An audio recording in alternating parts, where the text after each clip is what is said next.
Alright. I wanted to do another short stream. Not sure if we'll get to the match, but whatever. So, I also kind of enjoy these shorter episodes. It might not make sense from a streamer's perspective, but, well, I guess it's easier to do, to be honest. So we'll play Persija. Persija is a local rival. Persija is as much pressure as we can get in one match. This is the worst that can happen to us, more or less, with respect to opponent. So, also it's an away game, isn't it? Yeah. The best part about it is it will be in TV, and we will be given 5k. That's about it. And immediately afterwards we will play in the cup. So, assuming we do not draw Persija in the cup, which happened last season. This is 2 rounds though. Yeah, we should stand a chance in 2 rounds against whatever we draw. Hopefully. Where was I? Assuming we don't draw anything, something really horrible. Hopefully it's like a 3rd late team or something like that. But first of all, we gotta get through the match against Persija. And we gotta go in there prepared. That might mean that we need to play a friendly or something. Or that we need to adapt training at least. Because sharpness is prone to drop. And there are players that could definitely do with some time on the pitch. In particular, basically all of those. So how many are those? I'll clear this for a while.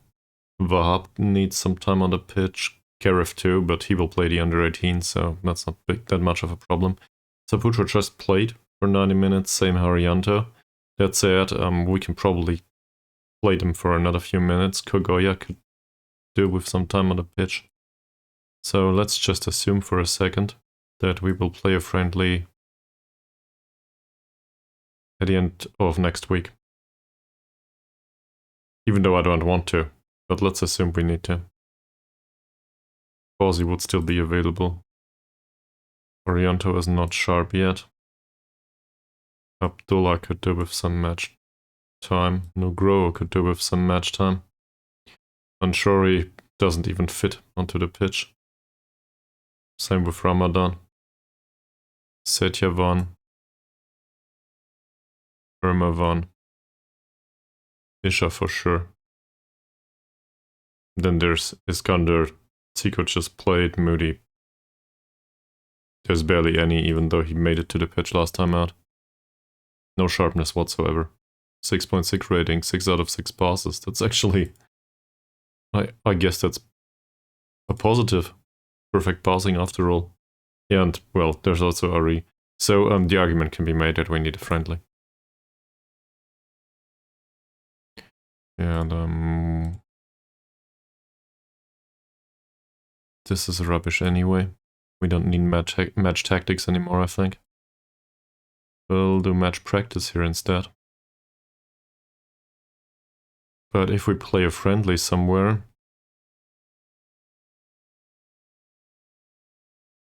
I really don't want to go through a friendly. So we'll do it another way. We'll include some match practice here and here. That should help with sharpness a little bit. I'll put the delivery session over here, I think. Maybe not there. Here.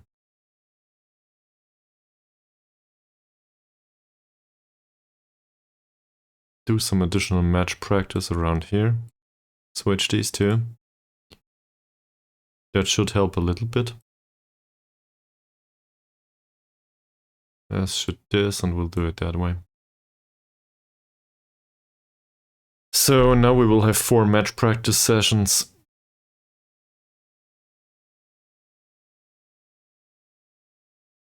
Hopefully that helps a little bit, increasing sharpness with some of them.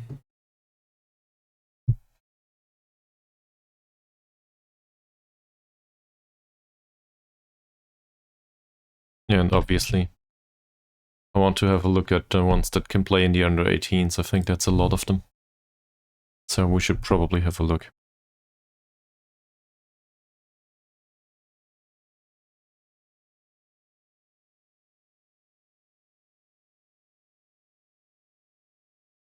Hi! Welcome to the stream, Miss James.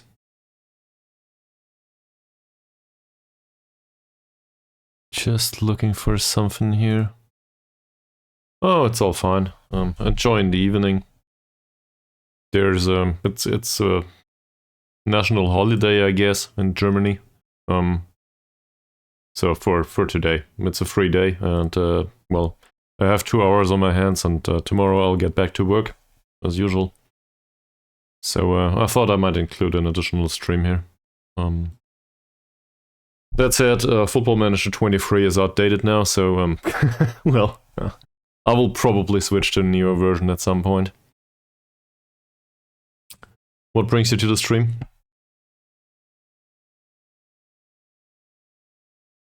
Well, yeah, the day off was really needed. You can probably relate. Is this a friendly? You got bored.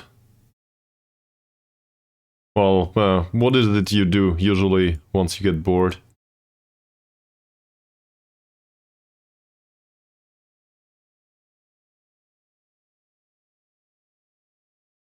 Alright, Celestio is under 18.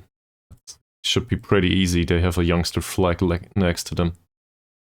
So we'll play those for sure. Who else? Fozzie's not match fit, but well. I guess we put him in. That's it.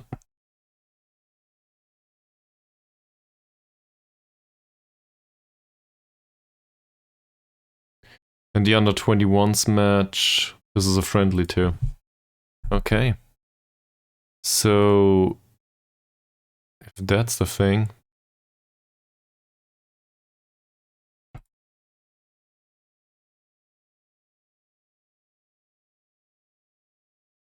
Well, I don't think that relates to age, does it?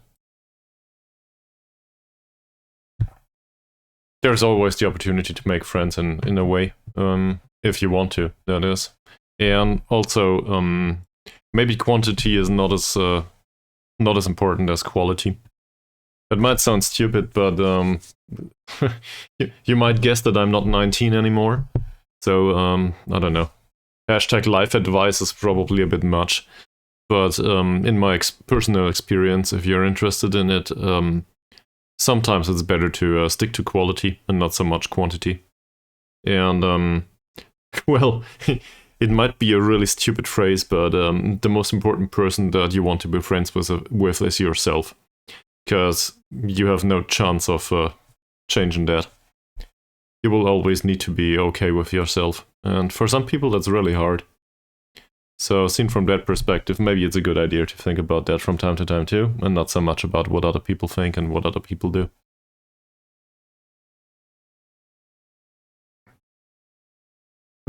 It certainly took longer than I wanted for me myself.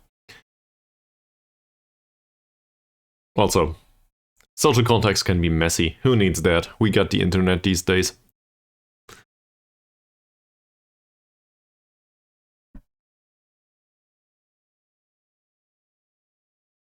But moving cities and all. A match of what? Football Manager? Well, it will take another 2 weeks until we get into a match. That'll take a while.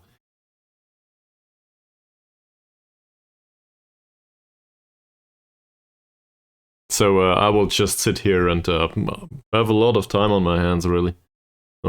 If there's any particular topic that comes to mind for you, feel free to elaborate.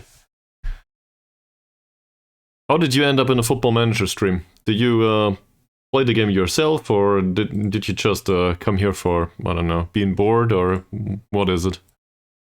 Did you pick the only stream that had no no viewers yet, and you thought, oh, that's pitiful, let's pick this one?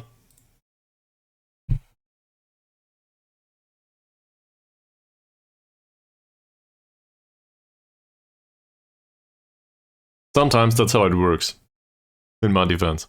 Some people really pick streams that way.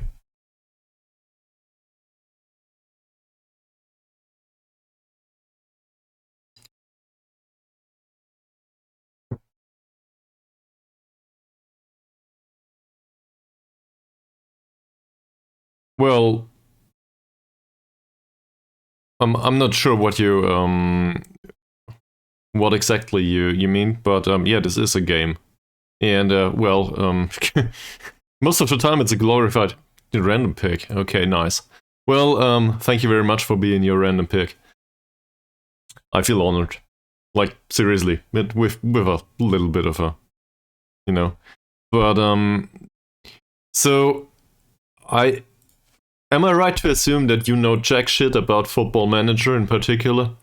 You just picked a random stream and you don't even know the game? That's fine. My English wasn't good for most of my life too. You can probably still hear it. I'm from Germany, so some accent will be left. But it got better throughout time. That said, I'm always a bit struggling with the phrasing and stuff. Okay, I can explain this. So I hope you have another 4 hours on your hands or something, because Football Manager is fucking complicated. That said, it's also really gratifying. That makes sense. So first of all, I just tossed out a random number. First of all, this is a management simulation. So if you think like, why the hell would somebody play this? You're probably right. That said, it's somewhat appealing to me. And well, me personally, I came into this really by the management and the strategy stuff, not so much for the football. That makes sense. So in case you're like a hothead for a particular team with football or something, well, I'm probably the wrong person for this. I can ridicule Manchester City and United just fine though, so I guess that works. Or wherever you come from.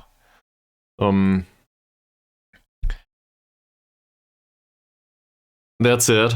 So this is a team in Indonesia, right? There's a manager in the game. In this case, the name of the manager is Enzo Rancic. Doesn't matter much. This is us, basically. And this is the third team that we manage within this installment of Football Manager, within this save. So we've been in Sweden for 4 or 5 years with Jytte IK until they fired us. And then we've been in Wales for 1.5 years. That didn't go well. And now we're in Indonesia. So, we might slightly suck at our job. I don't know. On the other hand, we got 2 of the teams promoted repeatedly, so I guess we're not that bad. Also, Saputra is named in the first 11 of the week. Not bad. The interesting part about Football Manager, if I can go to this prior to boring you to death, is you have a bunch of different characters, and so let's pick, for example, who is this? Where is Mbiri? Let's pick this guy. So Bayu Mbiri is an 18-year-old, and if you know nothing about a game, it probably helps to look at graphs, right? Plots. So you might think to yourself, he's totally insane. But this is the development of his attributes throughout time. And this is an 18-year-old guy that might have a decent future. So this is part of the appeal of Football Manager. You look at your players, but on one hand, you're kind of excited about them. On the other hand, you look at them as resources. It's like, okay, they cost money. So is it worth spending the money on somebody that I hope that will develop at some point? Because, well, he plays reasonably well sometimes, but at 325 per week, that's not that much, that's a fine. His contract ends in 1.5 years though. So is it worth the effort? I don't know. His performances on the pitch have been somewhat lackluster recently. So, not sure yet. Hey, yet another member for the fan club. Are you quite sure it's not a self-help group? Probably the latter. Come to think of it.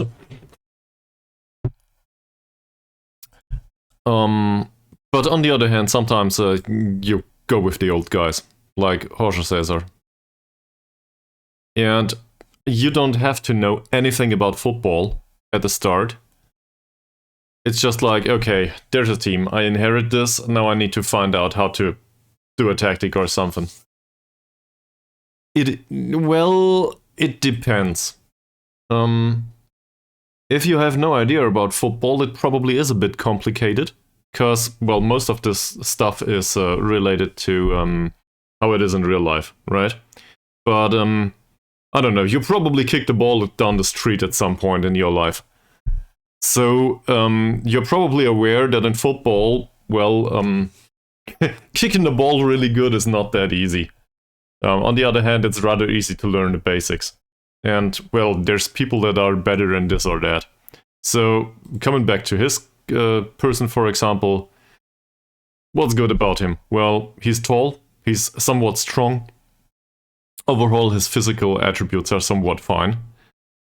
And given that he knows how to jump, and he knows how to head a ball towards the rough direction of the goal, and given that he is a striker, there's some borderline concept there, right? We just gotta supply him with balls that preferably are on maybe that height. So we need somebody to cross the ball towards him. That's more or less the standard approach here of the tactic. That's also actually how our tactic works, more or less. So I will also look into this report for a second. We know here that he's a very consistent performer, so his performances don't fluctuate that much. And, well, we also know he's rubbish in some other areas. Like, he can't cross the ball for sure. Okay, so don't play him on the wing, because, you know, he can't put the ball into the middle of the pitch. Not that I would have wanted to.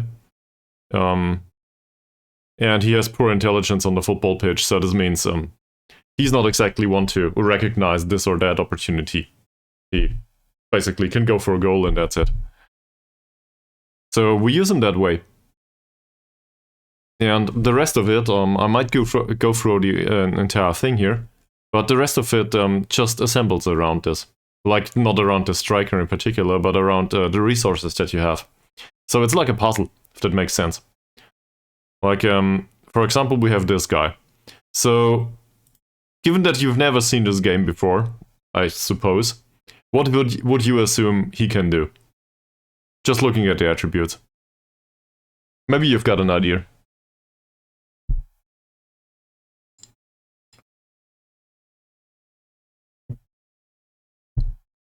There's no wrong answers, by the way. Like, all of this is up to interpretation.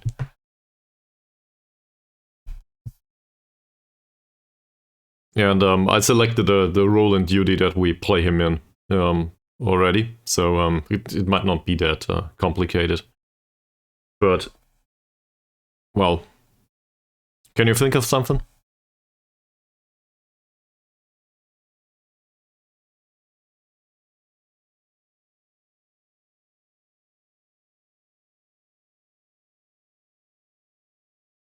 Nah, not really. Well, the last one, but this one, not so much.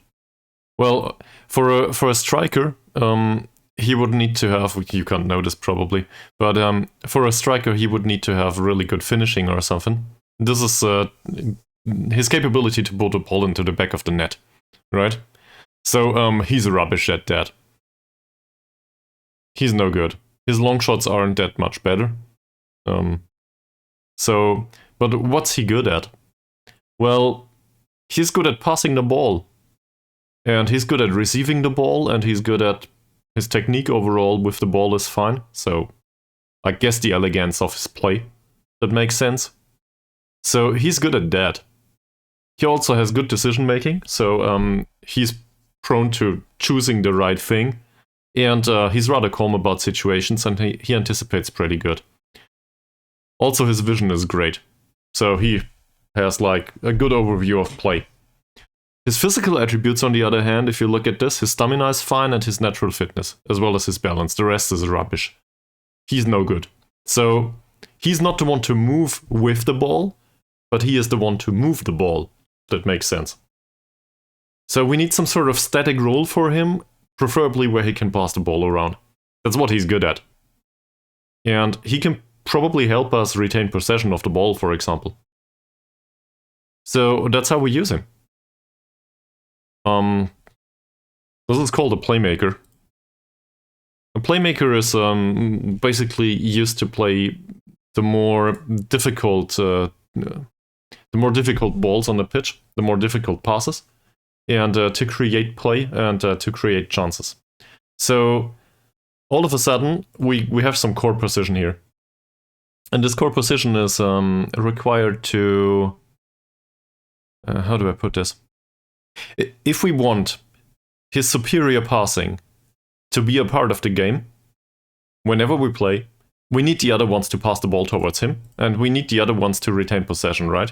Because he's the guy that can make shit happen. So, given that the rest of our squad, you can't notice because I didn't go through all of these, but let me just show you one of the other defensive midfielders here. Where's Sukipto? This, by the way, is a vice captain. But where's Sukipto? This is Nanda Sukipto. Also defensive midfielder, but a vastly different one. If you look at this guy, his passing is shit. He has no overview of the pitch whatsoever. Like, his vision is really bad. He does anticipate situations just fine, though. And, well, he's concentrated, he's brave. And if you look at the physicals, this is a wrecking ball. Like, he's good from a strength perspective. And he's rather fast. So, also, his teamwork is rubbish, sadly. So, he doesn't really follow tactical instructions. He's like, if he picked a player to get the ball from, with his superior tackling and his good positioning and marking, he will just go. Like a homing missile or something. And then he will probably wreck whatever happens there. Or whoever it is. He will get in there and it will hurt. That's his job. So we use him that way. In possession though, if we have the ball, we're probably better off if Sukipto passes the ball to Tabuni, right? So that's how we play. And it goes on like this for the entire squad, if that makes sense. So I could elaborate on that for another, 50 minutes or something, and then we would have seen nothing of the game. Or I will just move forward a little bit, and whenever there's something that's interesting to you, you can just ask, if that's fine. And obviously I will... it's a lot of reflection, this kind of game. Active reflection. Like, is this good, is that good? Should I be excited? It is an acquired taste, that makes sense. It's not the game for... how do I put this? It's not the game for a quick success. If you like computer games in general, or I don't know, it's... a lot of gaming these days is designed around, say, let's pick mobile games, Candy Crush or something. It's instant gratification. Whenever there's like, you crush some candy and there's instant gratification because you get points or stuff, and then the level is like really short, there's another set of gratification, another level immediately, and so on and so forth. And so you get hooked because the core gameplay loop doesn't require you to have an attention span.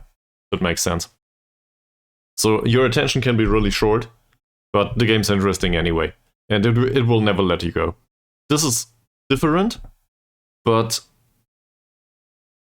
it trains delayed gratification.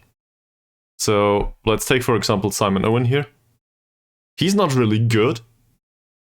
Like, he's okay for us, for our level of play. So I don't really worry much about him. But there's some development in him to be had. It barely shows, but his attributes go up a little bit. And his performances are somewhat fine. This is that number back here. 6.6 is average. So 7.06 is okay. And he develops slowly but steadily. He's also a good member in the squad to have around, just from a personality perspective. I can probably go about that in a while. But the gratification element comes much later. The gratification element comes from being successful with the club, developing players, selling players that you develop maybe, making good signings, being financially responsible with the club, not getting fired in dire circumstances. Like, it can be so many different things. Well, yes, but it also reflects on life, if that makes sense. A lot of things in life that are really important are not, like, if they are important, they usually do not come with instant gratification. They come with delayed gratification. And delayed gratification is damn important. Like, think, I don't know. You're 19, right? You said. Think, for example, investing. That's something you probably don't want to think about. You want to think about, I don't know. I don't want to pick a stereotype here. So I'll pick a male stereotype just because I can, and I assume you're not male, given the profile, right? So assuming that like a young male might want a new car or something, right? Instantly, because that's how we consider ourselves to be, I don't know, successful and relevant to society and blah blah blah. But a car comes with a lot of cost of opportunity. So I guess the question is, do I need that car? No 19-year-old will think for themselves, usually. I should invest that money in the stock market, because it will make my life easier going forward. Everybody will be like, I need to consume this. All of the ad industry will be like, you need to consume this. Also, here, car represents freedom. You need freedom. And you'll be like, okay, I need a car. How do I save for a car? Okay, I need a job. And then you get into the rat race and do that grind. But really, it's much more worth the while to think about, what do I need long term? Because you'll still be around in 10 years, very likely, at the age of 29. And you'll probably still be around at the age of 80. You don't want to think about it yet, because, well, you got the whole life in front of you. But thinking of things that can make your life easier for the entire time, that's interesting. Well, it might not be interesting, but it is worth the time and the effort. And Football Manager is in a way similar, if that makes sense. Because, like, there is this 17-year-old, he might turn out to be okay, he might turn out not to be okay, but I'm willing to invest the resources, and maybe that's a good idea. So, he's part of my squad in the future, let's see. There's also short-term thinking in Football Manager. We need a striker, we need somebody to score, we need somebody that's taller than everyone else. This is our concept. This is actually what I did in Indonesia, because in Indonesia apparently everybody is a dwarf, at least according to Football Manager.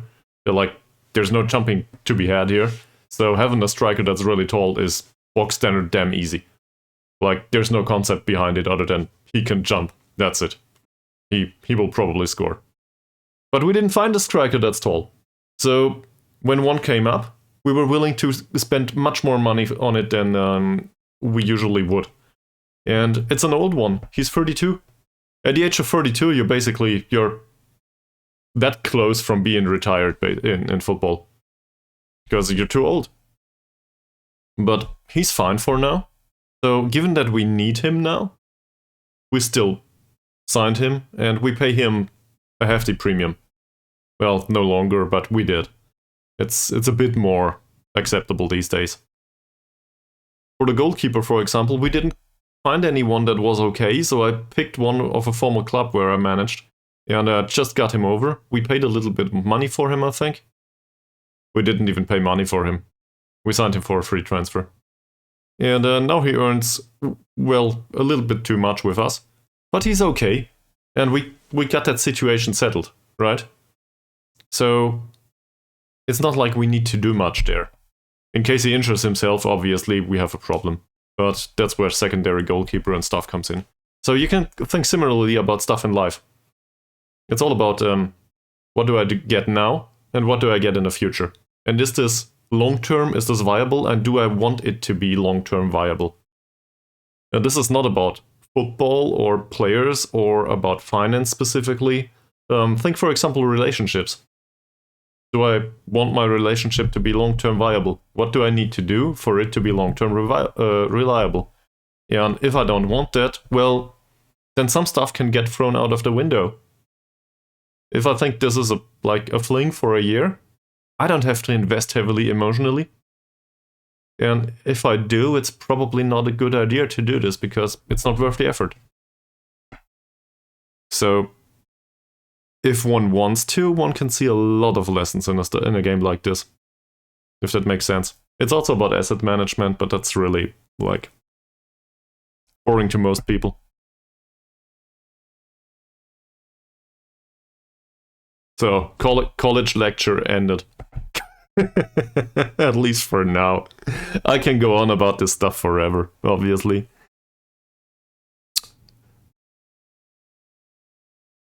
Let's look into the training ratings. So, is there anything that you do in life that you're willing to share? I guess I would be fine with you not sharing stuff, you know. This is the internet after all. And this video might just end up on YouTube later, just to warn you. Like every other stream here. Everybody trains really well. That's good. Even Jorge Cesar. Wow. Okay. So, you got any goals in life or something?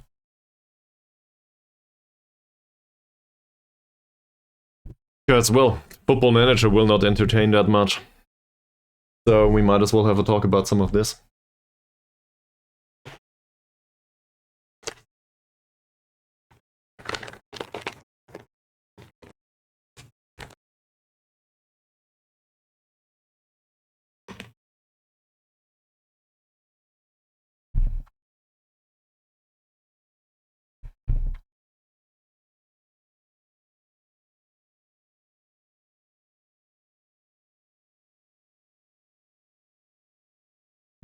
That, or I'll just go on with the game.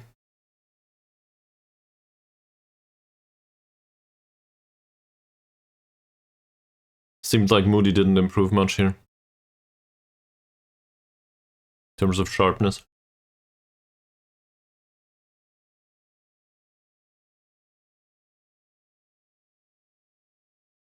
Karif is on international duty, yeah, I remember.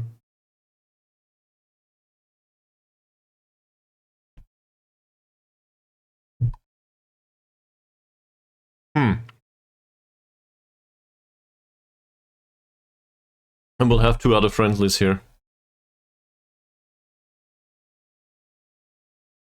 For the under-21s and the under-18 squad, that is. So...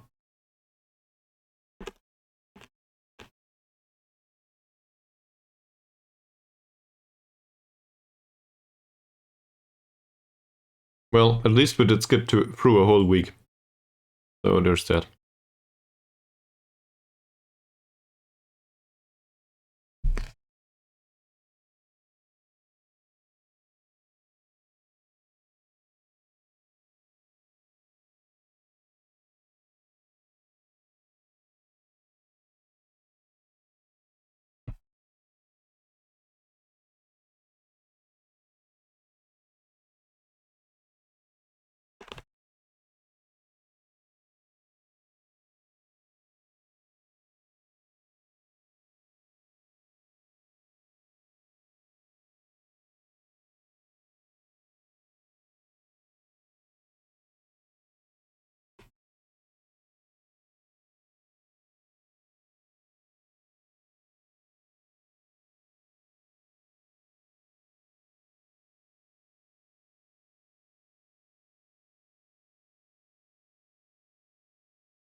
Alright, Iskander is back.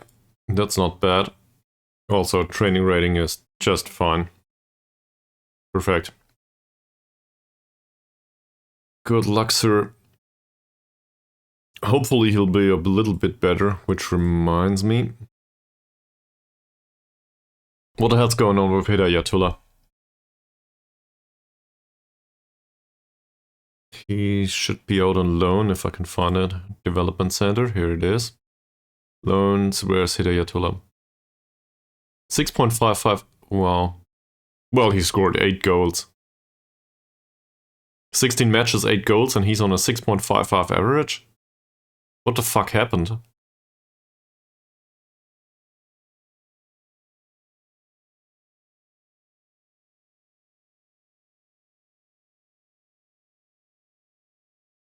That's not bad, is it?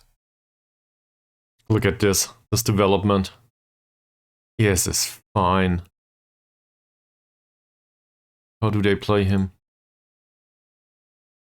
Target forward and shadow striker. Well, target forward probably. No, this is the under 18 team. Where is it? There. Poacher. And in one match, also deep playing forward. Poacher suits him just fine. That's not bad. The funny part is he gets better as a shadow striker alongside it. So I'm really excited for this guy.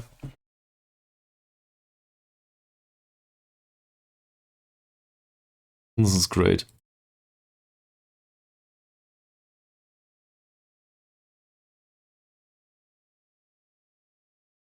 Alright. So, next week's in training, yeah, we will have some additional match practice, that's true.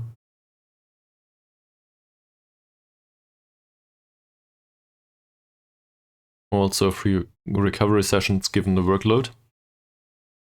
And we had a lot of general training and as well as physical this time out, so everybody took that really well. How did the coaches do? Workload's average, or light on the goalkeeping coaches. That's not perfect, but this is damn good.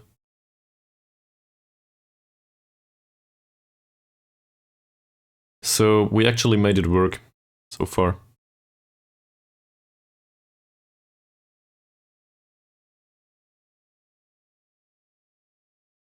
I'm not sure if it does show in the positive development. Well, with Steinke it did apparently, given there was a message that I skipped. Where was it? Somewhere here. He apparently shows pleasing progress. He's an awkward core social group fit. Okay. He doesn't even fit a secondary group for some reason. This is pleasing progress to you. What?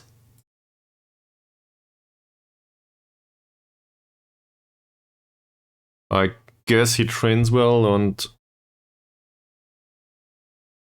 So overall, he did improve in the attributes required for his role. He didn't improve much in anything else. I guess that's not bad. He will redistribute the attribute points, this is fine. That said, pleasing progress is a little bit different.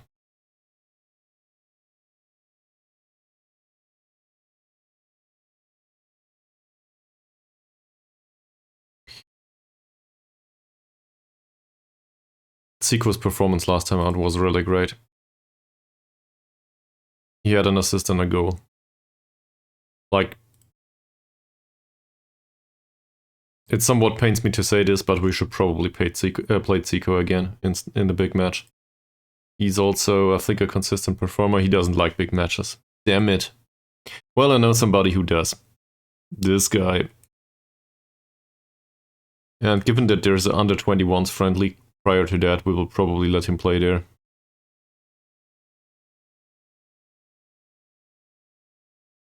For 45 minutes. So he can get some borderline sharpness. Because Morgan Moody is a consistent performer, because he's consistently bad, sadly. But he also thrives on playing big matches, and the next one is a big match. Definitely. So we might as well do that.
Seems like Mbiri improved a little bit for some reason.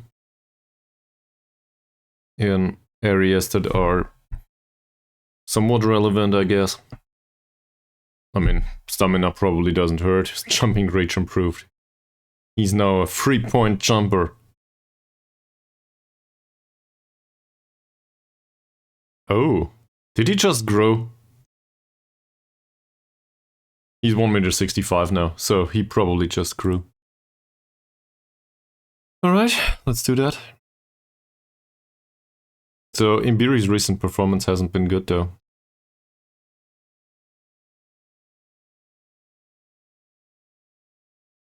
We should probably go through the squad at some point, look at their individual performances in training as well as last time on the pitch.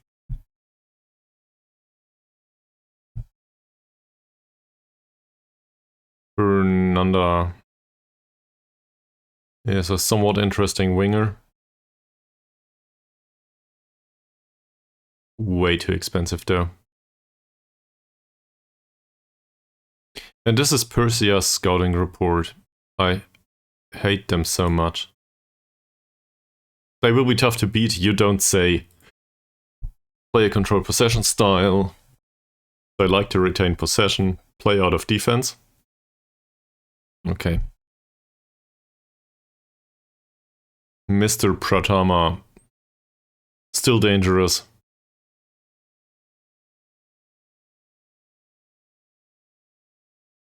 Yeah, still dangerous.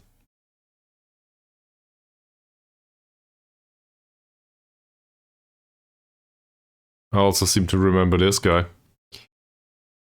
Was this one of the teams where everybody knocks the ball past the opponent? Yeah, it was. So that's what's not really great at them. Or about them. Look at this. Sure, he would be a horrible finisher. But I could definitely play him. Also in attacking midfield, why not? Transfer value is really low for some reason. Oh, because his contract trends out. He does want to earn a decent amount of money though. Well, let's look at these two. He's a decent jumper and has decent strength. He does knock the ball past the opponent though as a central defender, so that's unconventional. And his jumping reach is a whole whopping 2 points. So this is probably what we will exploit.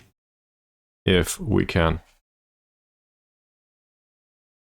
At least for now. Sapruto is the one with the better crossing, so in comparison to Abdullah, isn't he? Abdullah has 5 points of crossing, so I guess Saputro will play. Saputro. This is Halim's position anyway, same with Harianto. I guess there's not much of a change needed. He is fairly consistent and enjoys big matches on top of that. So that's definitely one of his matches.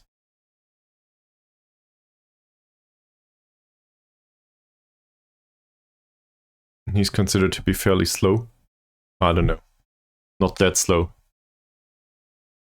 And wayward with his passing, yeah, true. That's definitely true.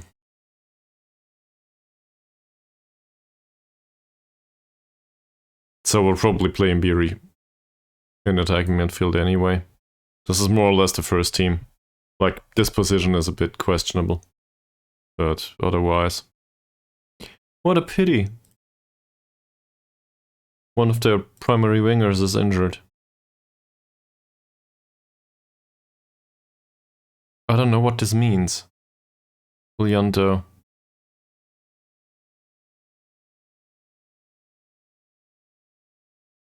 He's been with Persija forever, so it can't be his debut.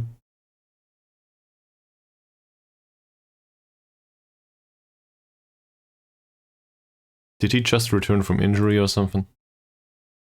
Tight groin? No, this is 2 months ago.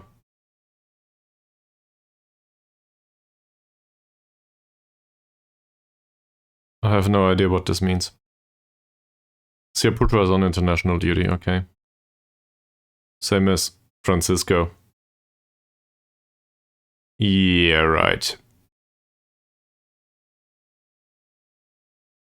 Seems like a decent player.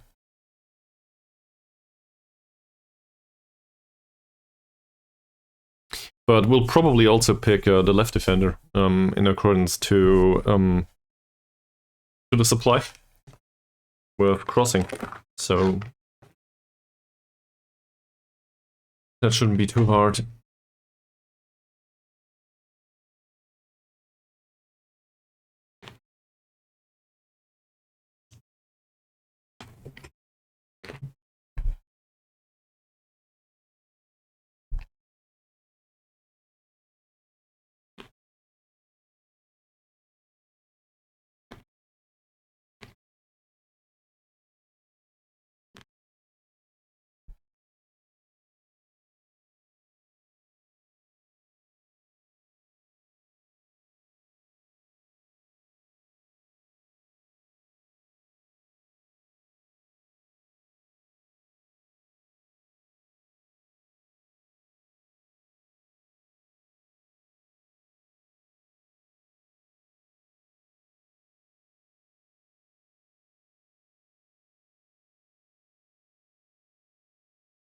I think we'll do a similar approach with him in the under 21 teams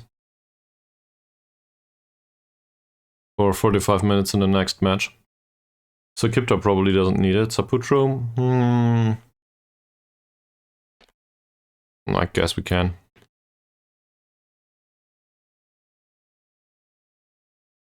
Why not?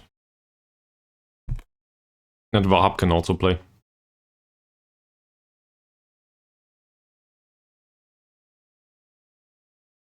Karev and the under 18s, I guess.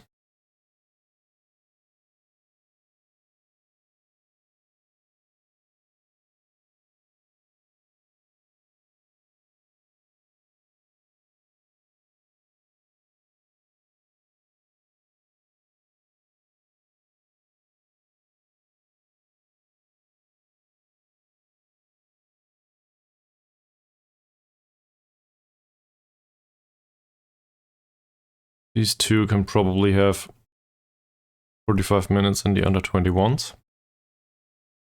Nugro needs 90 minutes.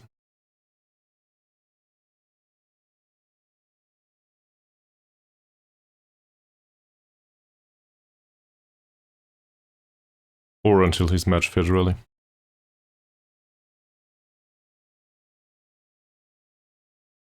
And the entire rest here.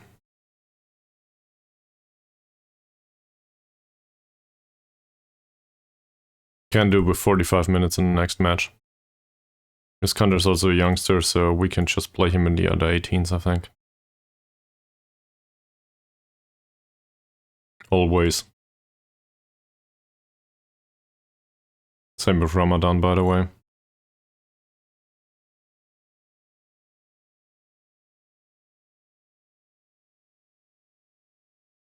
Come to think of it, this is also true in these two. Like, they will not play in the first team. They might, but it's unlikely. So we'll just play them 90 minutes.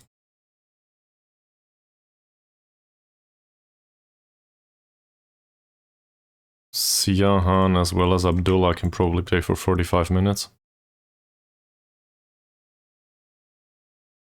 And then hopefully nobody injures themselves.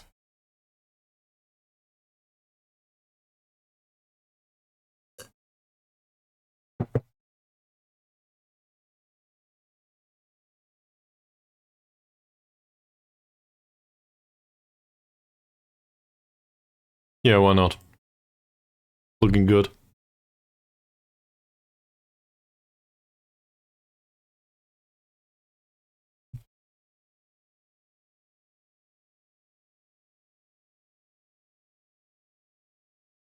So either MPFC will not know what hit him, or I don't know.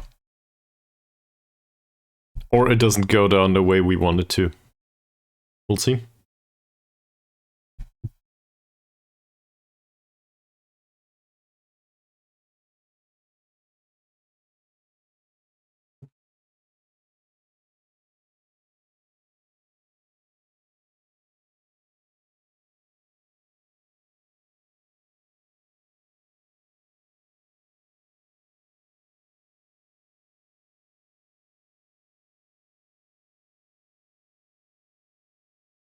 Cup draw today.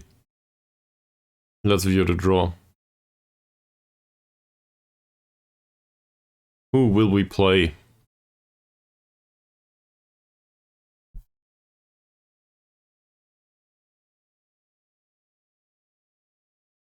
For Persija Cup. Playing Madura United.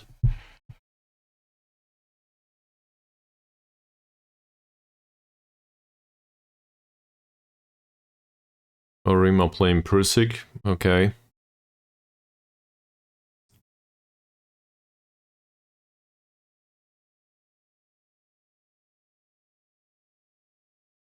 It's not us, sadly. Persila, oh no. Oh, we got lucky.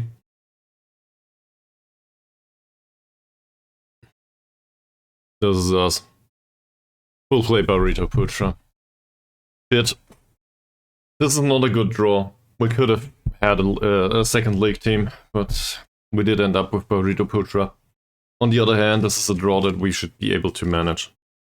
Like, this should be possible. I forgot. Bekasi City will also play in the cup. We might just need to play our own feeder club.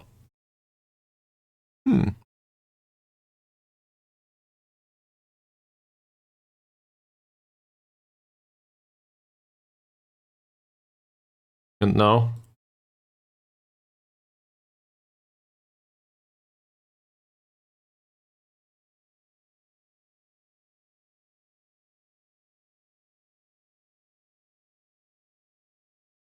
Wow.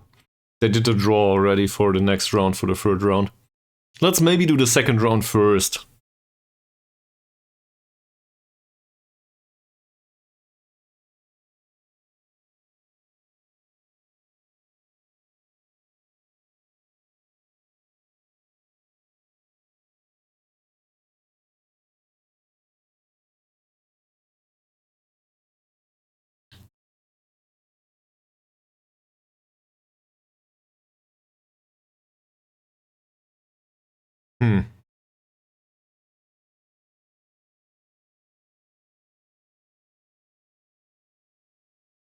I think generally we will probably do a match review here and we will do defending corners here. No, we'll do defensive shape and attacking movement. Well, in this week, this needs additional.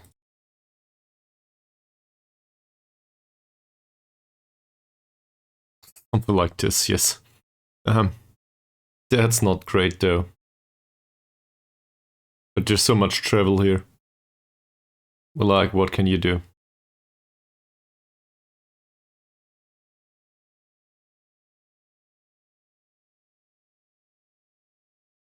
Probably take... Nah, we won't.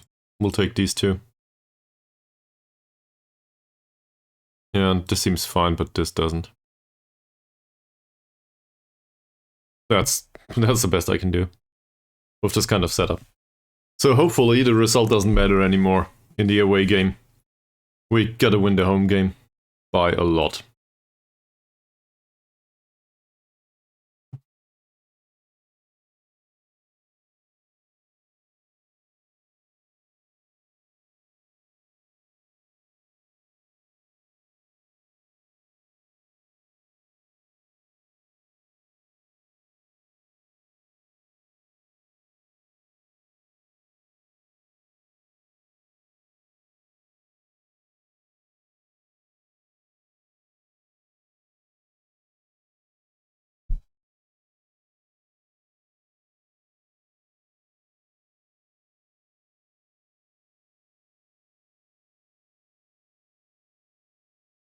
PSIS under 21s had a draw.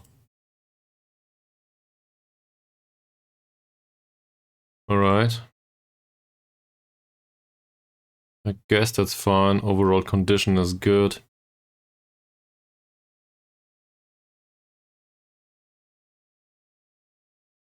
Hi, Husky.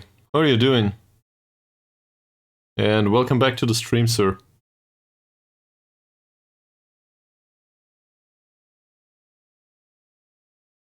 apparently Iskander contributed a little bit. Where the hell is he? There. Oh, he scored. Not bad. Well, something along the lines of that, yes. But alive is probably an acceptable way to phrase it. I had the day off. It's a national holiday in Germany. So, please don't ask me which one. Yeah, I had some time for myself and, we did a stream this morning, which saw us emerge victorious over Bali United. And now we're going up against Persija. So I'm not sure if you've been around. No, no hard feelings, but Persija is our local grudge match. Like, we want to injure them. I don't even care about the result anymore. We just want to hurt them, given our history with this club. So I expect a few broken bones. Hopefully not on our side. And the expectation is that we will go down. Like, look at the previous meetings stat. This tells you everything you need to know. Also, one of these previous meetings was in a cup. Where is it? Yeah. We played them a lot, actually. Well, that was not us. But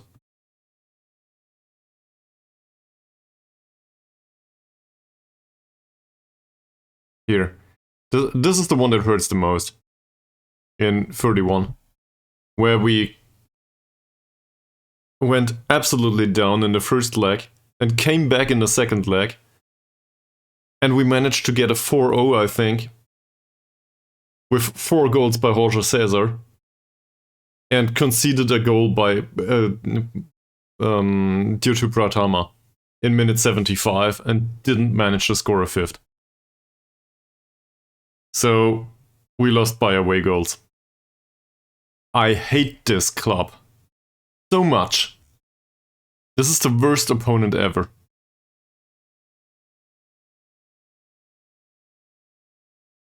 Oh, we got a good relationship with their manager. Well, in that case, he's not the best manager in the game. He just has better material.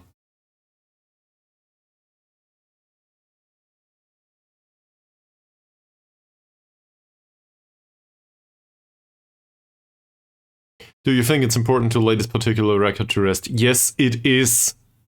We fucking need to mop the floor with them. And as we did in the second leg of that cup game. So, if it looks like I'm a little bit aggressive, that's probably because I am. Sorry, not sorry.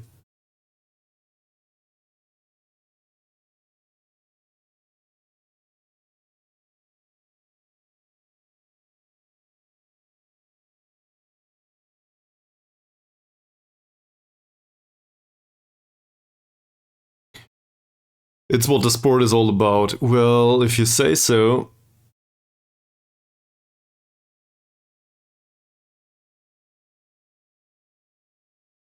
The fans in particular really want to win these matches. How much harder does that make your job?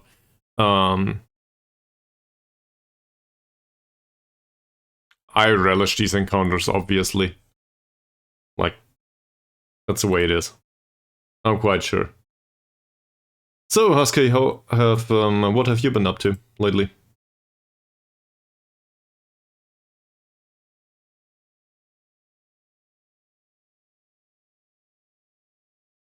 I don't know.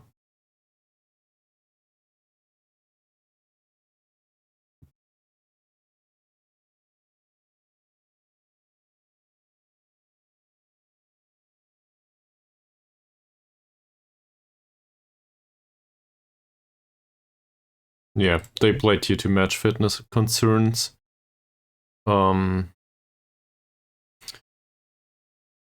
Somewhat, yes. The possession is concerning, also the shots taken by the opponent. I don't like that.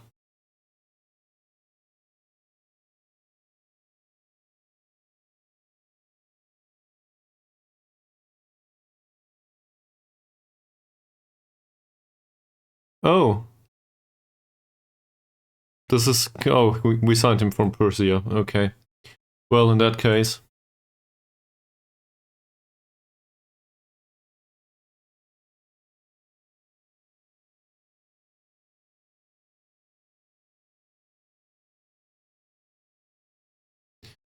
Juda Edizia Pratama scored in what? In each of the last 5 matches against PSIS. This is a stat. Do I have a plan to stop him? Well... Close down more, tackle hard. Live with the yellow cards.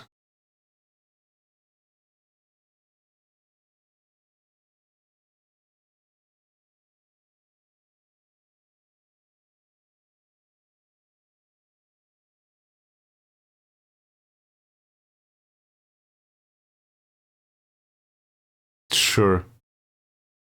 7.44, 16 goals in 20 appearances. Fucking hell.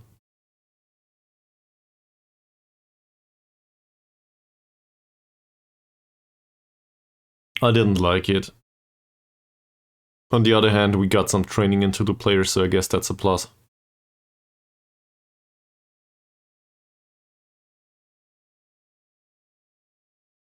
Uh,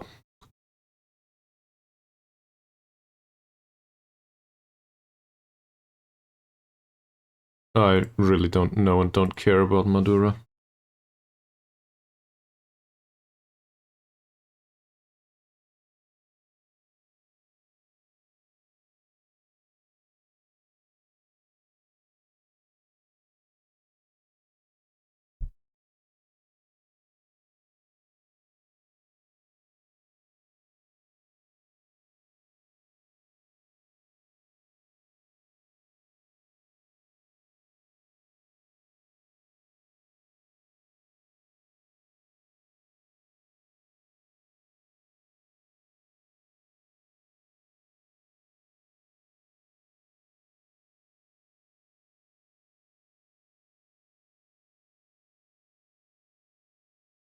For some reason, we also train the penalties.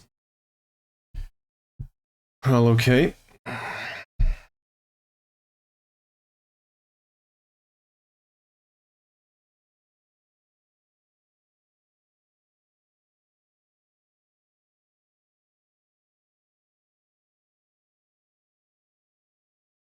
Alright.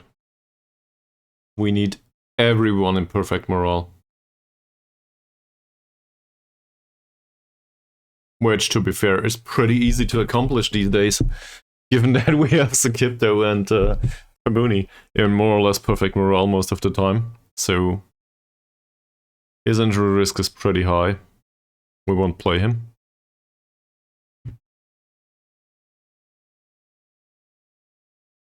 Versus Caesar, there's a negative?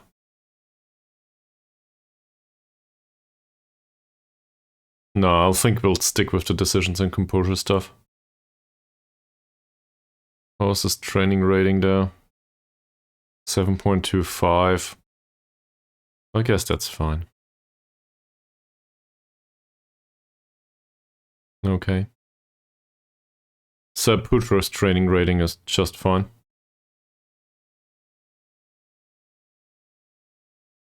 That makes it perfect. Setyavan. He does look like he wants to play. Thing is, he dreads playing big matches. This is a big match, and he's a fairly inconsistent performer. So I'd rather not.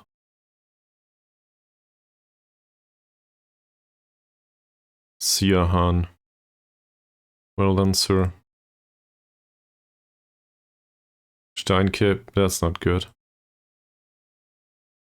Ooh, Sukipto gets teamwork. What's going on there?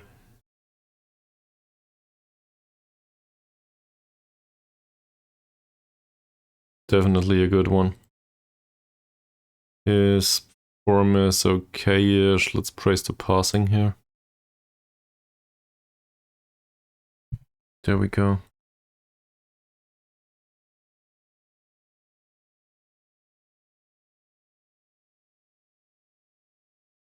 Well, the rating is fine. Development isn't. Tabuni, 8.6 rating. Off the ball movement improved a little bit recently. 6.5 last time out.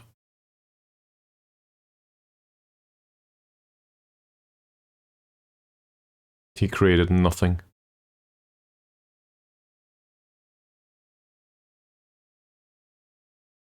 Does agree though about that. Wahab might just have played recently. And did under 21s at least. Yeah, he played yesterday. Conceded 2 goals. Fantastic. That's good. That's even better. I think we can praise the tackling here. Or nothing at all. He's in exceptional mood, so I guess we go with praising the training rating. Abdullah, 8.5. He started out really bad in training, but well, there's no development to be had with him at all. Like, it doesn't look that way, as if he ever developed. But on the other hand,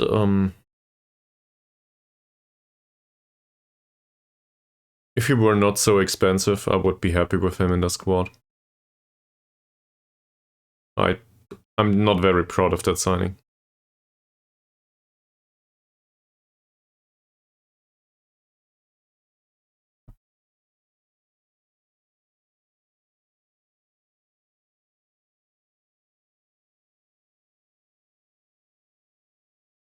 I think I will go for a short break though and get some water. BRB.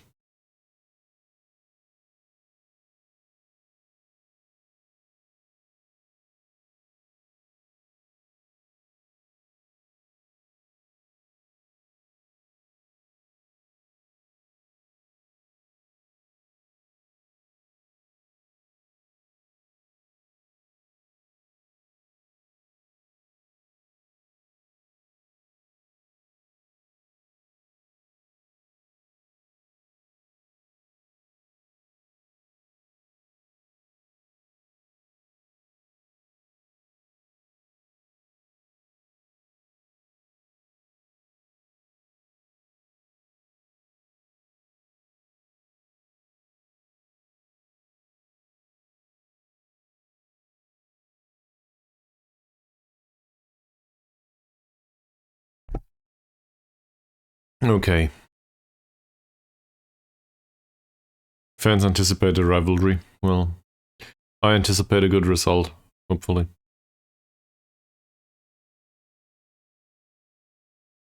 Yeah, recruitment meeting, sure, that's what's needed right now.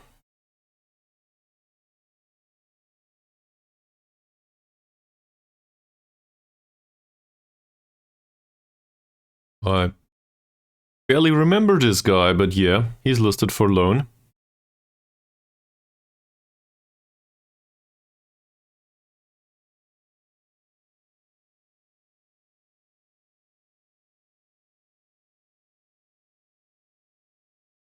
Same as Ari.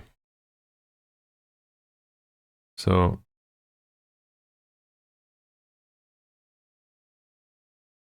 none of this really matters.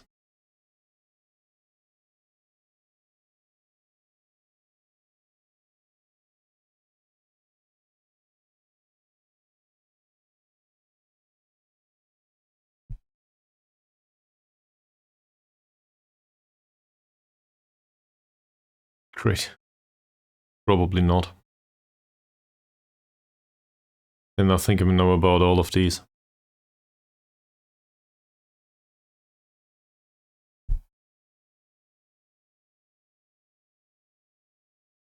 I know Malik. He's been with us.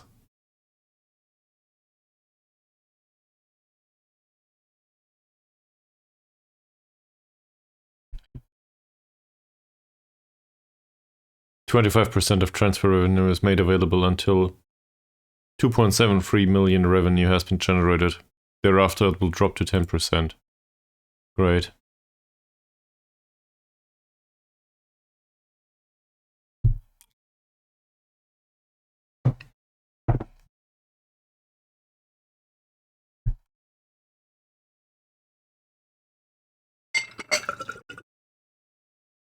Seems like a primary concern of the club, or the club's chairman, is to make some money.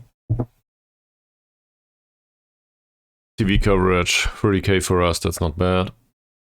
By the way, how's finance? Not fantastic.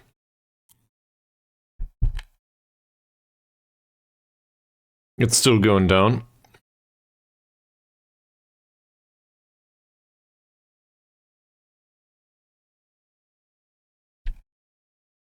That's it. If, and only if, we can beat these fuckers, that will give us the morale boost that we need.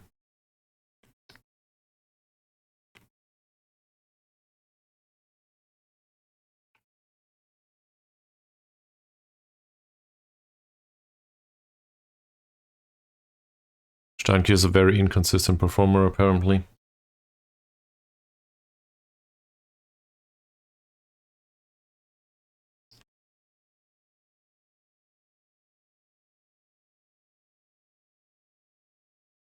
He is a very consistent performer. It says nothing about important matches, so I guess that means he's middle of the road.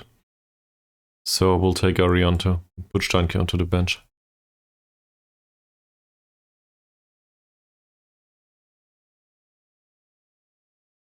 This covers basically left defensive side. I don't want to play him anywhere else. We will also bring along Abdullah. Or well, there's not much reason not to. The alternative would be to bring along Ansari. He is supposed to be a very consistent performer. Also, he's in decline, because we don't play him. Should loan this guy out.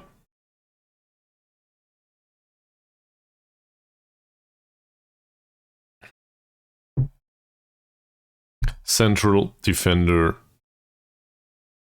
Who will we take? It's Siahan, isn't it? I think we'll bring along Siahan as always.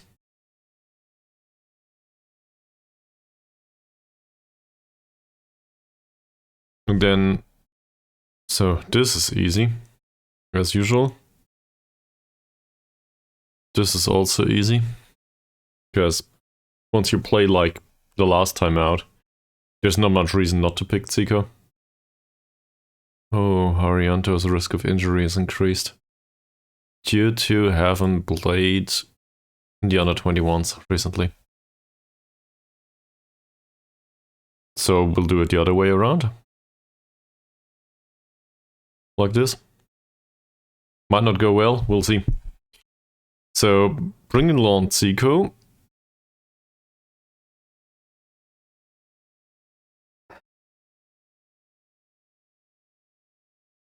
Most of them are somewhat tired, with the exception of Hermavan and Setyavan. Who after 2 is needed? Well, he trains really well. Hermavan, on the other hand,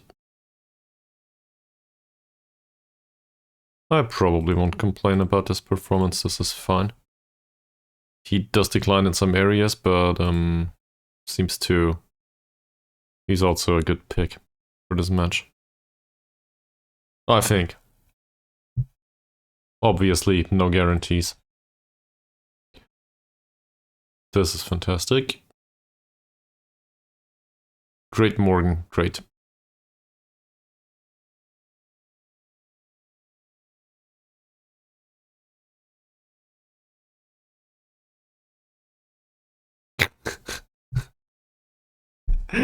Welcome to the stream, man. This old thing, thank you very much.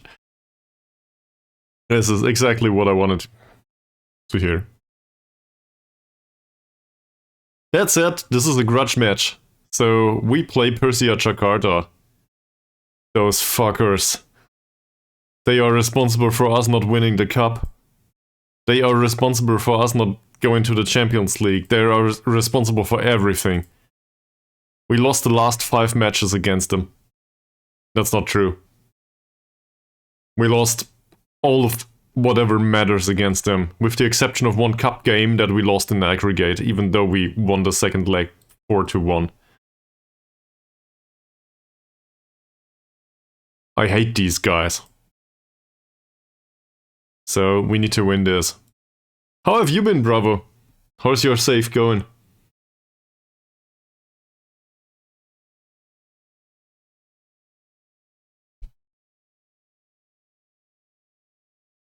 Aline. Well, we can praise his training, right? Oh. Is there anything else? 7.4 rating last time out, that's not bad. 100% tackling, so we go with that. He accepts. Fine. That's all good. Arianto. Training rating has been okay. There's barely any progress with him though. At this point. Everybody in perfect morale. How's Wahab doing? Training rating is fine.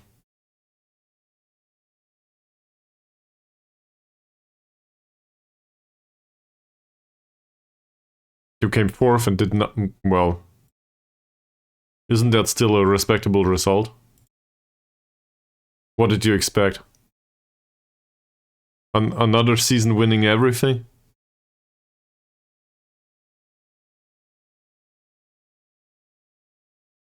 Oh no. And now you're like, well, it's like Barcelona 2.0. Messi retired, we don't know. Messi's no longer around, we don't know how to do this. Yeah, I see. Well, in that case, you might just need to reinvent the wheel. Or, I don't know, go with one of the proven methods. Do not rely on a single player that much. Why would you do that anyway?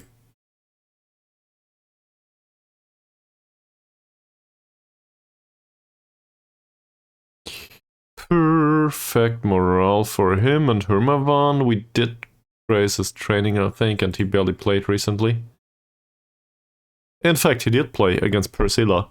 He contributed a goal. I remember, and then we didn't select him. This is a way to make your players... whatever fits the team, doesn't it? It really depends.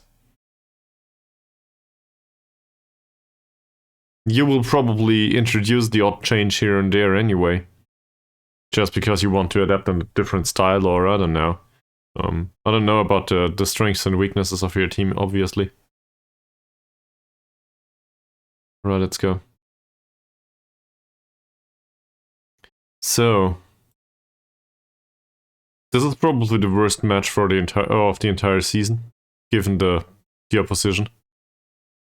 The goalkeeper is fantastic. Not a chance to do anything to him.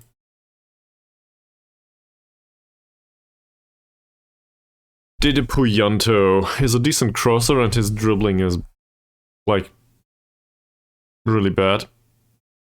So we need to trigger the press on him under any circumstance.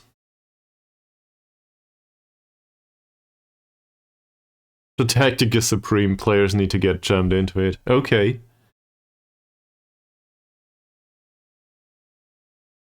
Well, in that case, jammed into it and bought according to your requirements to be jammed into whatever you feel like is the superior tactic. Sounds like you have some transfer business on your hands, maybe. Or not, depending on what's available and how comfortable you are.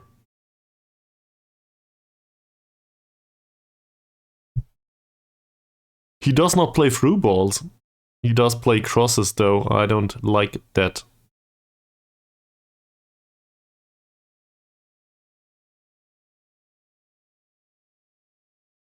All of these are in excellent shape. I hate it. Bahari. His composure is bad. We can probably not mark him tightly. And trigger the press on him.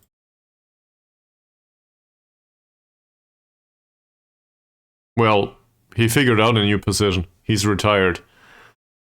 I guess he will start taking drugs now or something. Messi probably won't.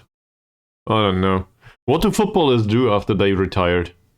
They retire. Usually either they go into management and fail miserably in aggregate, or they do something really stupid with their money because they've never lived without having too much money. That's probably not true. Anyway, in his case, dribbling's really low, bravery is not that great either for a central defender. He does play short, simple passes. I think we'll go with no tight marking and triggering the press on him too, but also tackling him hard. And well, the no tight marking is questionable, to be honest. I don't know. Might. Management or modeling. For former players, right? Why modeling? Yeah, that makes sense. I was thinking about building stuff, building models, but you're talking like modeling like David Beckham or something. That makes more sense. I guess that's not a bad idea. I would probably not serve for that purpose.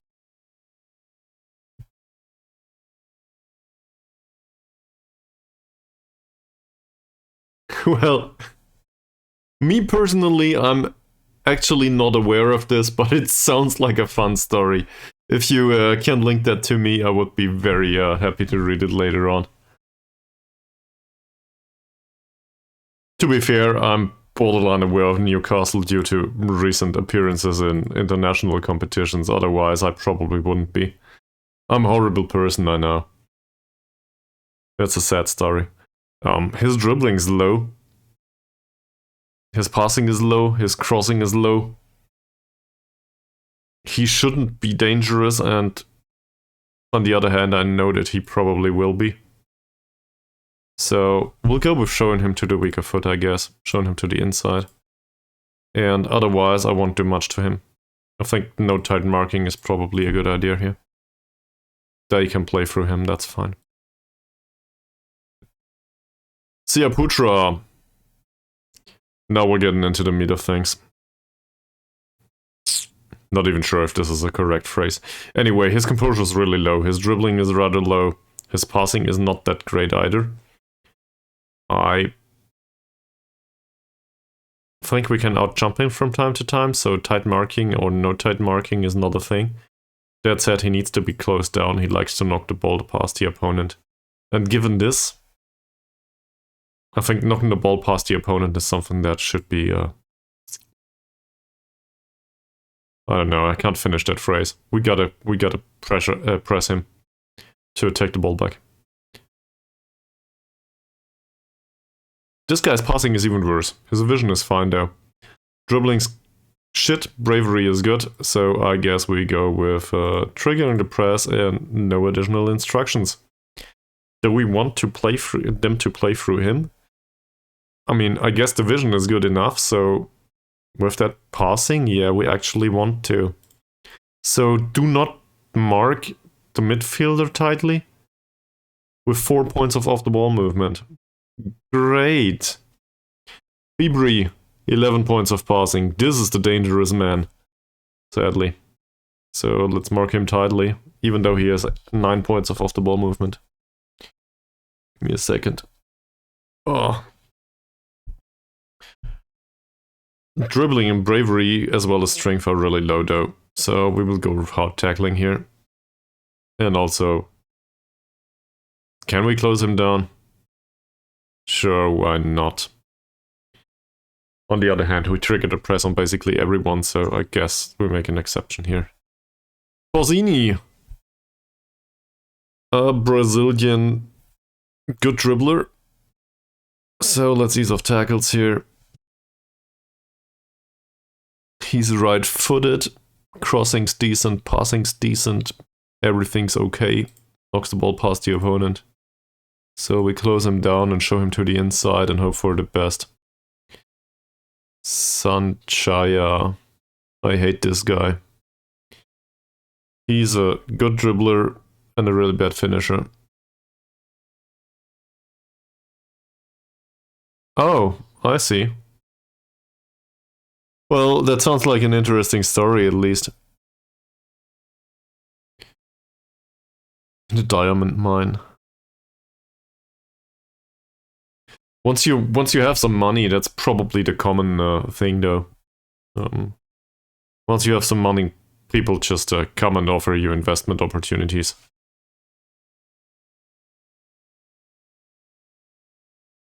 So I don't know. I guess I can be happy not to have that much money.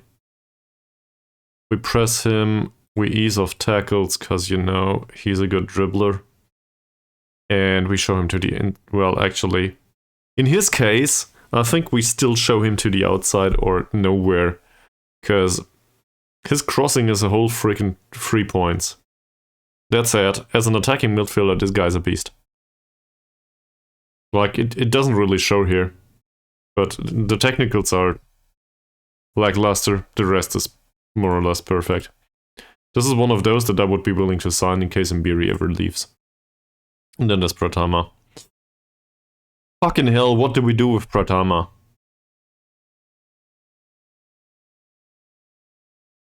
I guess we close him down and we tackle him hard. Because he's a sole striker and I've had enough of this. We need to shut him down. Preferably for good.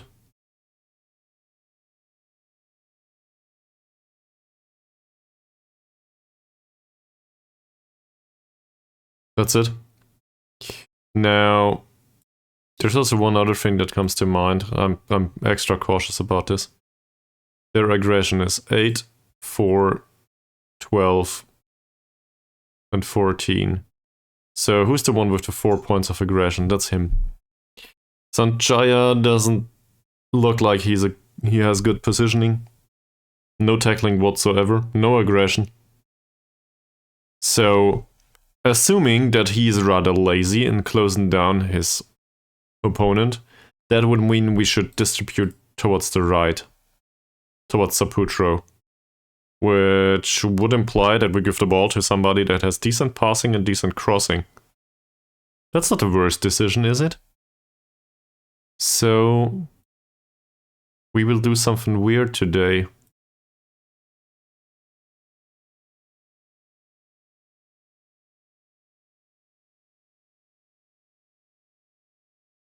£5 after being a footballer. Well, that's... wow. He's nervous, okay. So we gotta ease the pressure. At least in case of Ferdiancia. Because Ferdiancia can probably win this game by himself.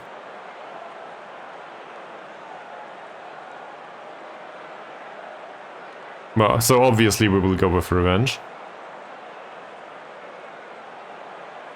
There we go. And now, given Ferdiancia's recent nervousness, apparently he doesn't care. Great. Motivated, inspired, and so on. Everybody, you can do this. There's this paper about lottery winners, I think, and how long they last with their money too. That's definitely eye-opening. There's a reason why most of us are poor. We just can't deal with money.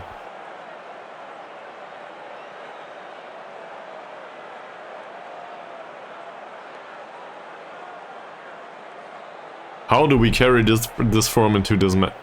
Well, hopefully we can get even better than this, because possession has been a bit lackluster.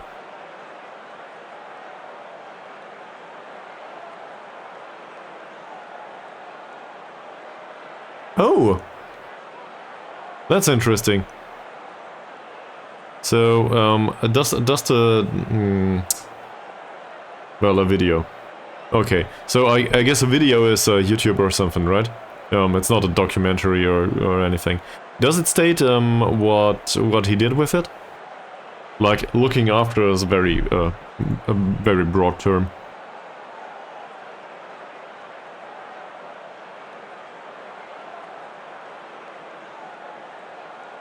Any team change likely for this one?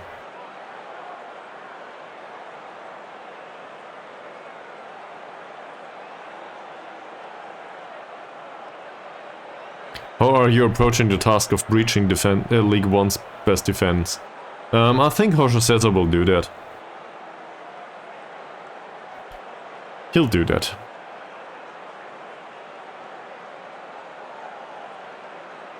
Okay, yeah. So buying property is probably... I guess it's a common way to do things. It's not the worst decision in life. Buying property like in property you live in. Or even as a rental. As long as you can outsource the stuff you do. Being a property owner is a job too, in the end. So personally speaking, I'm way too lazy to do that. But if you want to live in a certain house with your family and stuff and you want to own that, that's not a bad decision. A motocross champion? I wasn't aware. We're talking about the Vanilla Ice, like Ice Ice Baby or whatever it was, right? Interesting.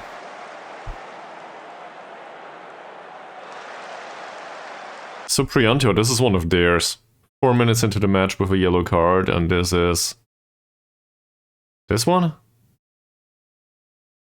That's not bad. So down the right it is. Verdiancia takes a free kick. Halim takes the ball way beyond goal. Well, hopefully... the only... I can't even think of an analogy here. We need to win this match. Halim's header and Francisco saves. This one was supposed to go into the goal.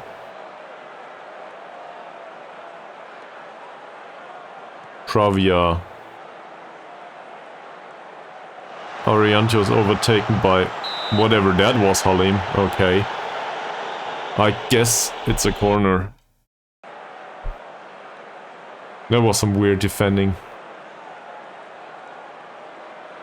Siaputra takes the corner. Halim well defended for now. Yeah. That sounds about right. And that's well claimed by Owen. So far so good.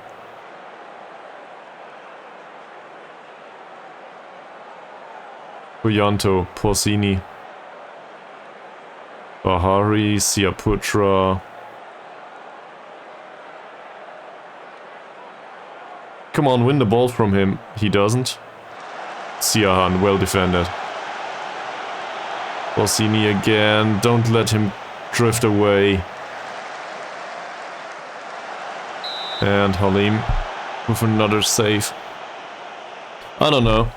I blew some money on stuff too, that I regret in hindsight. On the other hand, I have a hard time enjoying life and just spending money in case I want to. Fucking hell!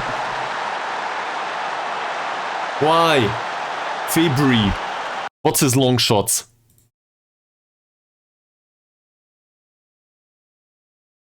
It's 7. Okay, I can live with that.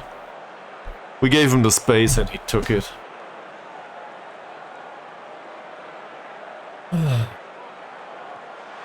Well, £100,000 will not settle you for life. Well, it will not set you up for life. So, I don't know. In case you ever win £100,000, please don't quit your job.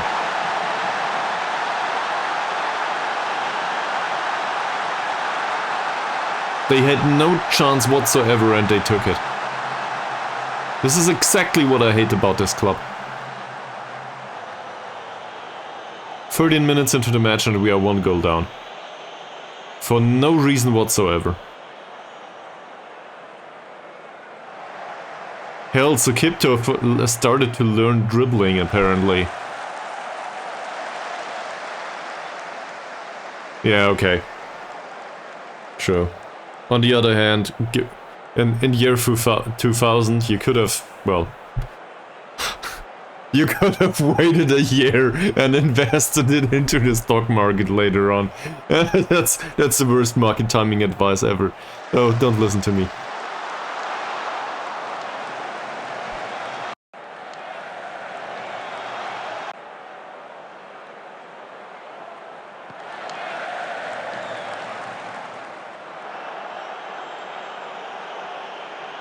Jorge Cesar with the ball. Moody loses the ball.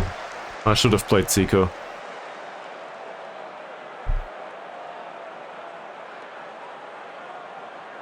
So, assuming you win 250k today, first of all, I would argue I do not expect much of you because you played the lottery in the first place.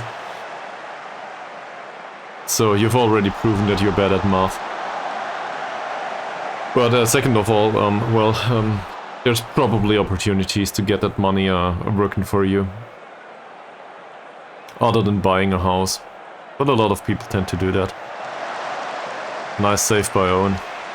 That was desperately needed.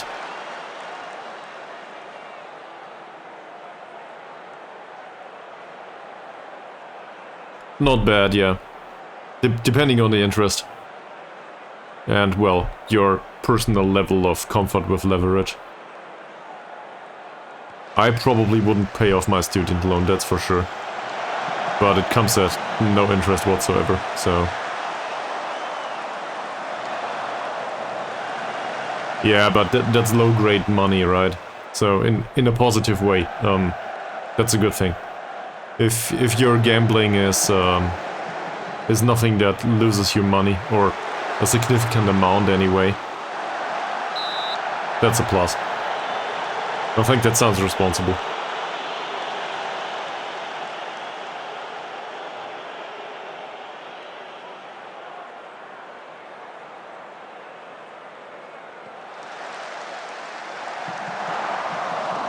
The guy was unmarked, was he?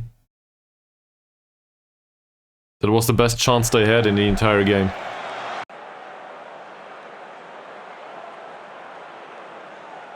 Owen is specifically told to distribute it to Saputro, yes.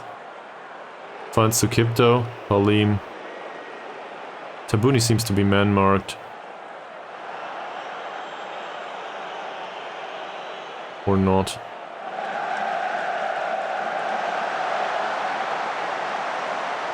Should be offside, it wasn't.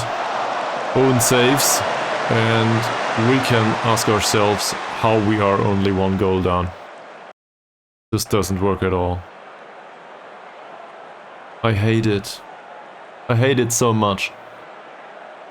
Why don't we create chances? We could go down the right wing. Suprianto's side. Let me guess, he blew them. That's always the way it is. Saputro with a cross from deep. Moody wins the header. Jorge Cesar. Nice pace to this one. Ferdiancia. Skips past his marker. Jorge Cesar. Half time.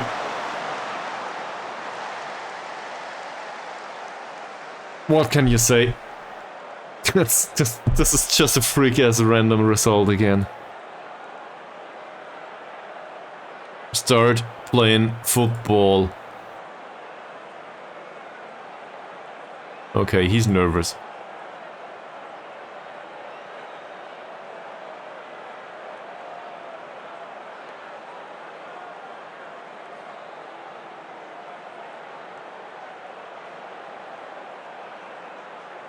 Doesn't care. We piled on the pressure. It doesn't matter. Probably the wrong choice anyway. Well,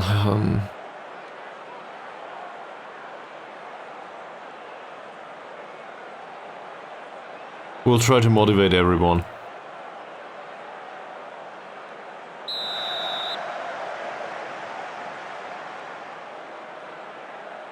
I've never really been into poker. I know a few people. Virtually, obviously. Oh no, imaginary it is. I imagined all of them. No, seriously though. I know a few people. And I think I could come up with an acquaintance that is rather good with this. But to be honest, I have no idea about poker, so... I'm not sure though if it's a good idea to rely on that kind of stuff. Yeah, true. That said, I'm not sure if this is fantastic, it's in! 17th goal of the season by Jorge Cesar and Morgan Moody with the assist, and what a cross it was. Did you see that one? Skips down the right, cuts back, one cross, drilled straight into the penalty area, right on top of the head of Jorge Cesar. And he puts it straight into the corner of the net. Freaking fantastic. So much for Morgan Moody. So whatever happens, I will stand by the decision to play Morgan Moody in this match. This is obviously a case of resulting, but it was a really nice goal.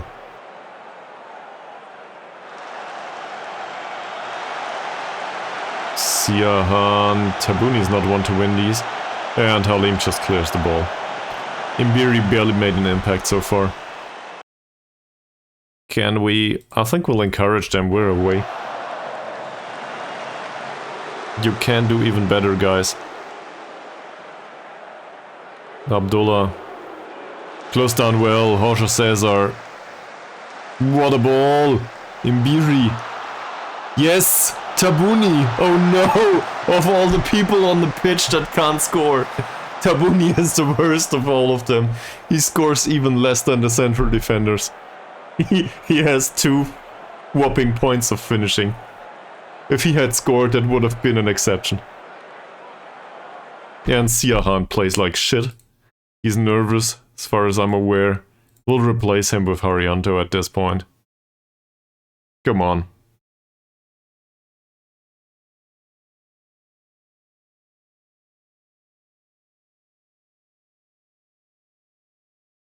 What?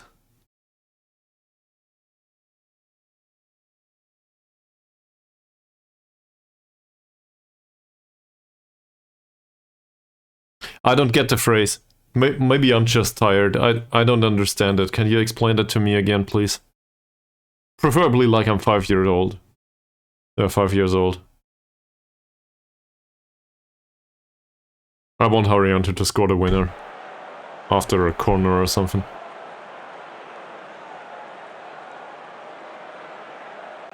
Oh, he's worth, not worst. That's probably mobile phone stuff. Okay.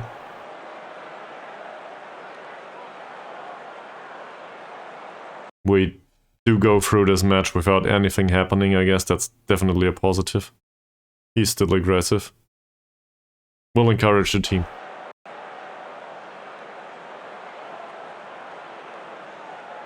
Oh no, Siaputra. That header goes, yeah, I got it. No, thank you very much.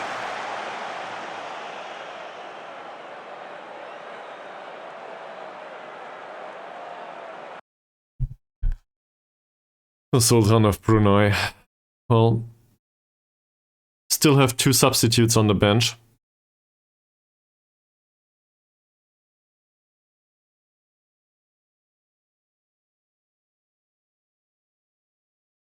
We'll do Hermavan, won't we? Ferdianza was a little bit nervous, he barely makes an impact. Hermavan did play well last time out. We'll go with this.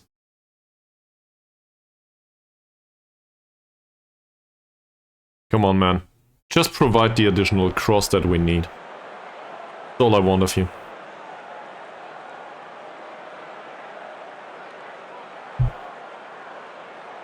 Arianto, Ferdianza. Arianto again. Tabuni. You had the chance, Tabuni, to win this game for us. Ferdianza. Still Ferdianza. I will take everything back if he... Seriously? Yeah, well, the header was weak. But he did create the chance. Right now or in yours? Oh, we're talking about net worth.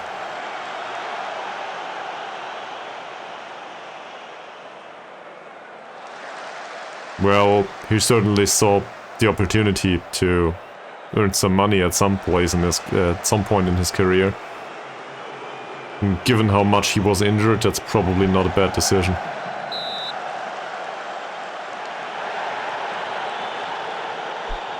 That's the thing with footballers, though. They have their careers, and afterwards, their earning power is like it's over. They learned nothing. They can go into management, and that's it. Or maybe something else that is like related to football. Don't. We got really lucky. They did sub some players on. Fuck. Alright. Muhammad Haryanto is a really bad jumper. And he has a weaker foot. So, seen from that perspective, also, we can probably ignore him and trigger the press on him. That makes sense. Vayudi. Yoko Vayudi is a horrible passer, and we want them to play through him. So we'll do this. Also, his bravery is 3-6. Tackle him hard. Not to be confused with Yana Vayudi, who is dangerous. So I guess we'll show him to the inside. Should be in his case, right? Yeah, he's right-footed.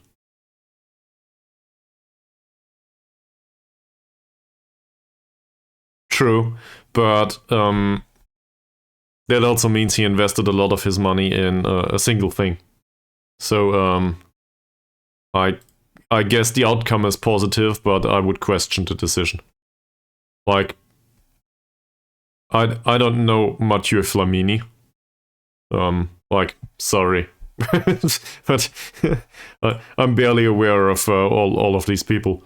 But investing it all in a single company, that's usually not a good idea if you already have the money. Like, if you don't need the lottery-like outcome. And in the case of a footballer, I would argue most footballers don't need the lottery-like outcome. They need some sensible investing, like just put it into a stock market ETF or something. And I don't know, make a classical 60-40 or something. The SEC will probably have my head for this, but whatever. Like, obviously not investment advice, but there's reasonable investment advice out there that is low cost, and you can probably do much worse than some sort of index fund, and that's fine. We want to close him down, in particular as a footballer that earned some money. That might even be true for, I don't know, second league people. Like, people that earn a decent coin, but not outlandishly much, like not in the million range. But if you have a few 100k to your name, just diversify. That looks interesting. Arianto Imbiri doesn't win the header, that's for sure. Vayudi, Arianto, Stiaputra, dangerous. Halim wins the header, Owen's there. We got this. We also got another substitute to go for. Siahan is relieved. And he was taken off. Good stuff. Who will come on is the question.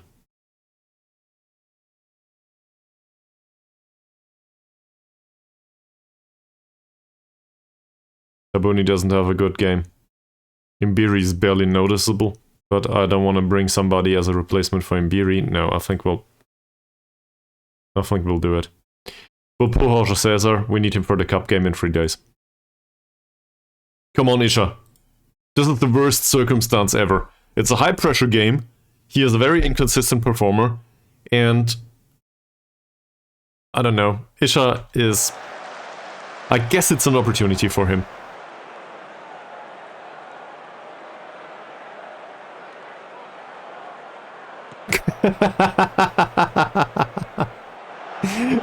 That is a nice story, though.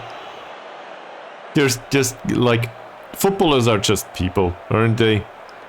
With everything that comes with that. I also want to edit the tactic, and we will... Let's have a look at your position again. He's small. Same as him. I thought so.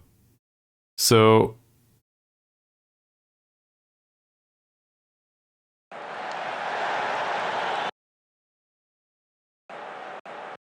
we need to edit this. Don't focus down the right. Don't distribute like this. Distribute to the target forward. Let's go. Isha's our target forward now. Just roll the dice. And preferably maybe go down the left. It's a bit too late for this now. But go down the left. If we can manage a draw, that would be fine too at this point.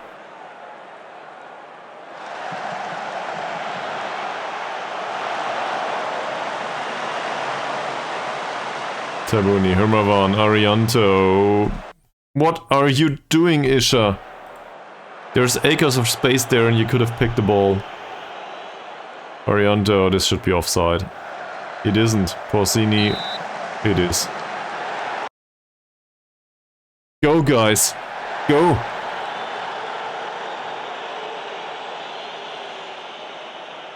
That's not the long kick, that's the old instruction.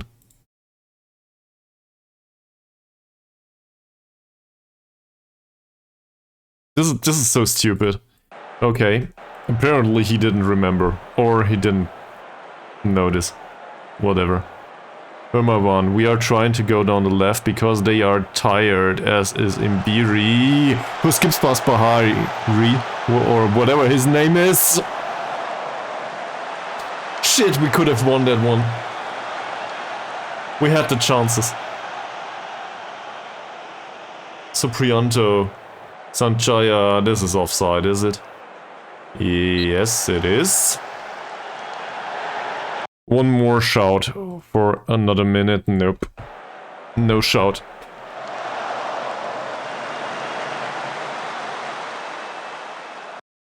We'll go with shoot on sight now. If we can get a result in the next 30 seconds, that would be amazing, but I doubt it. Also, Arianto's wasting time for some reason. Come on, Arianto.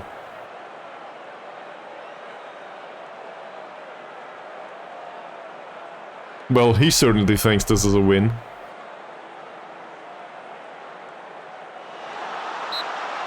Yep, it's a draw.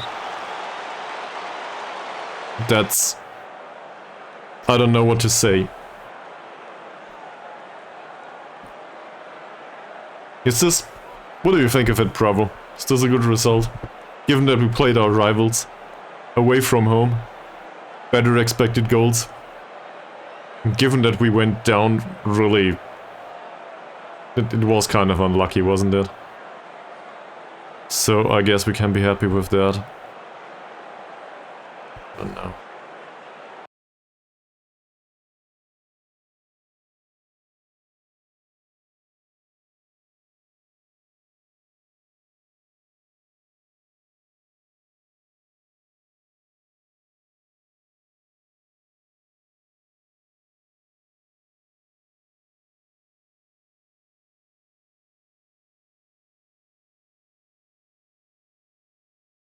Yeah, they are. I think they are. Well, not only are they richer, I think they are. They are the one of the of our two teams that has been within the league for much longer, I think. And we are basically the minor party in this rivalry, if I recall correctly. So we'll be positive about it, and in particular, I'm very excited by the cross by Morgan Moody. Didn't expect that. It was really great. Looked really nice, and Jorge says I had a really fun time with that one. So, there's that. Do we want to do the cup game too? The first leg?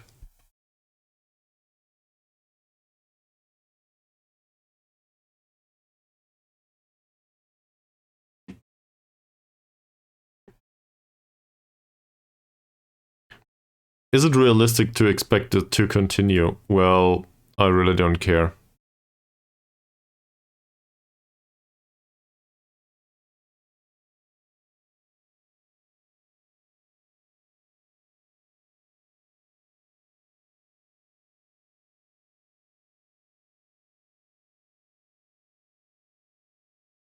That retains 4th position though. It's just, this could be qualifying spots. I need to look this up at some point. Doesn't matter much. We'll take what we'll get.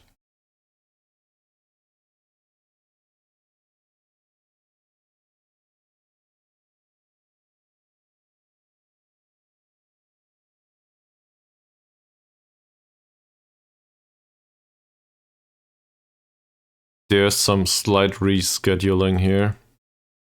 Okay. So, we will do match preparation with a match on Sunday here.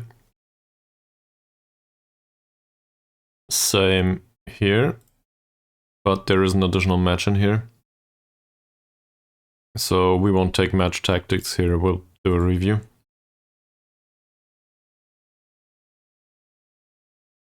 I have a hard time with this one too. We can probably do an additional overall session here. And this is match Saturday, obviously. Perfect. And we'll do an overall session in here. I don't think we need additional match tactics training anymore. I don't know about this guy, but I don't think we need him. He's, like, the traits are fine. Dives into tackles, the traits are not fine. Well, I guess. He has more aggression and at least 5 points of strength. His tackling is 1 though.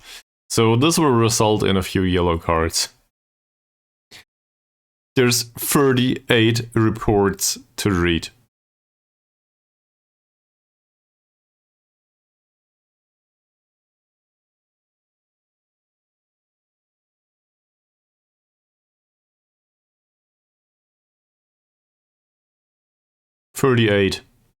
I guess we go through these. Satyadi is available for asking price well below market value. Ow!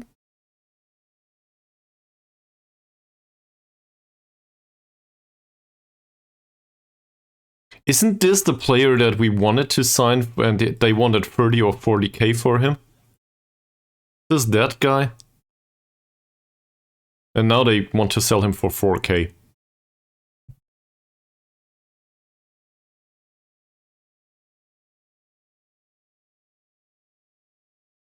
So I guess the question is he any better than Arianto or Steinke? So let's have a look.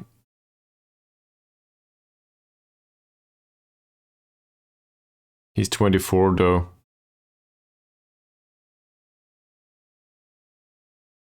Physically he's much better. But in the other areas not so much, so he's basically on level with Arianto. If we still had a problem with left defenders, I would probably be interested. But given the circumstances of the club, I think this is a hard pass right now, sadly. In other circumstances, I would probably buy him for 2k. Like, this is really low. 4k, 2k, whatever. He would be interested in a transfer, but we need to come up with some sort of loan deal for him. We would really just want him to play somewhere.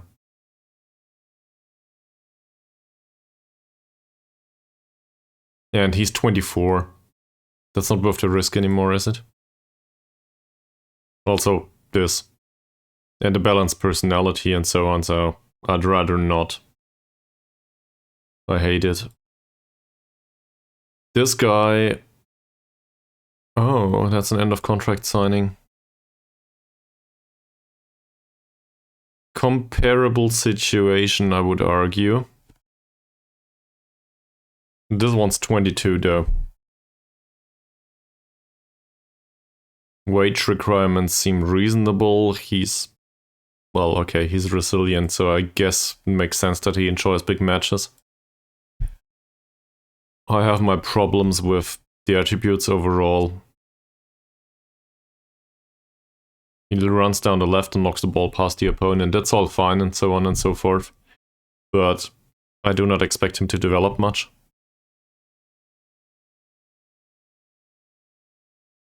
And he doesn't really fit the social groups. I'll keep him on the short list and that's it.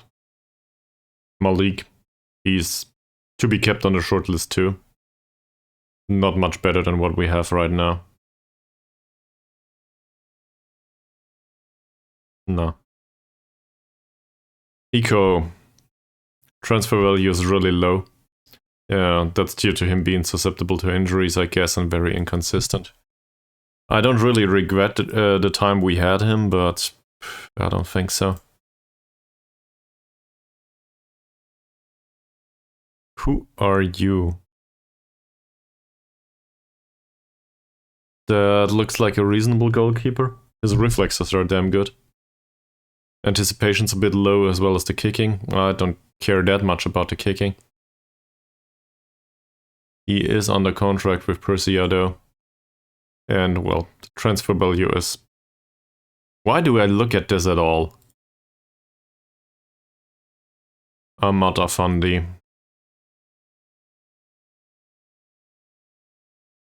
Transfer value is really low. Well, not really, but it could be. Estimated wage is damn low though. He might be a center back for the future. He's driven, that's not horrible. So, a lot of determination. Sadly, not much else. I think this is one for the short list and he's sitting there. So, if he gets released, the message will come up and then we will poach him. Otherwise, I don't think so. Sugeng. Guntur Sugeng. 20 years old. He does dive into tackles though.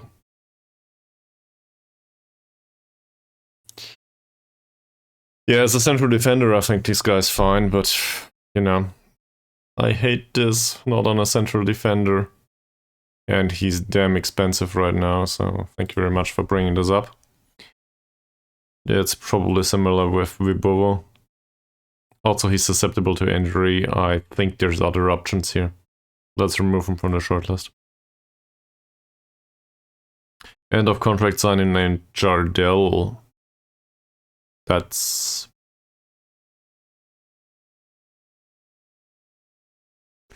"31 years old. Overall, really good attributes, with the exception of whatever is needed offensively. Transfer value is low, estimated wage is too high, he dreads playing big matches. I somewhat like it, but I don't like it. He looks like he could better than what we have though.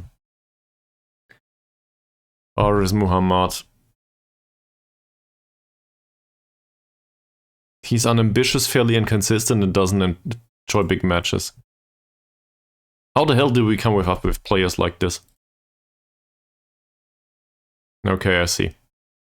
Still, that's very unlikely. I just don't think so. This, on the other hand, this looks reasonable. He's a 30-year-old fullback though. Yeah, great. So, it's about the attributes in the end. I might like the mentals, but the attributes are too low and he will decline. If he makes it to the pitch at all, so I don't think so. Isvayudi. Michael Isvayudi. That's all perfect for a central defender, no problem whatsoever. Transfer value is really low, estimated wage though is absurdly high, and he's a fairly inconsistent performer, currently. I didn't look at that into, like, not in the detail that I would have wanted to. Not sure. I guess if the estimated wage went down, maybe. But for this, I don't think so. Also, he is not interested in a transfer anyway.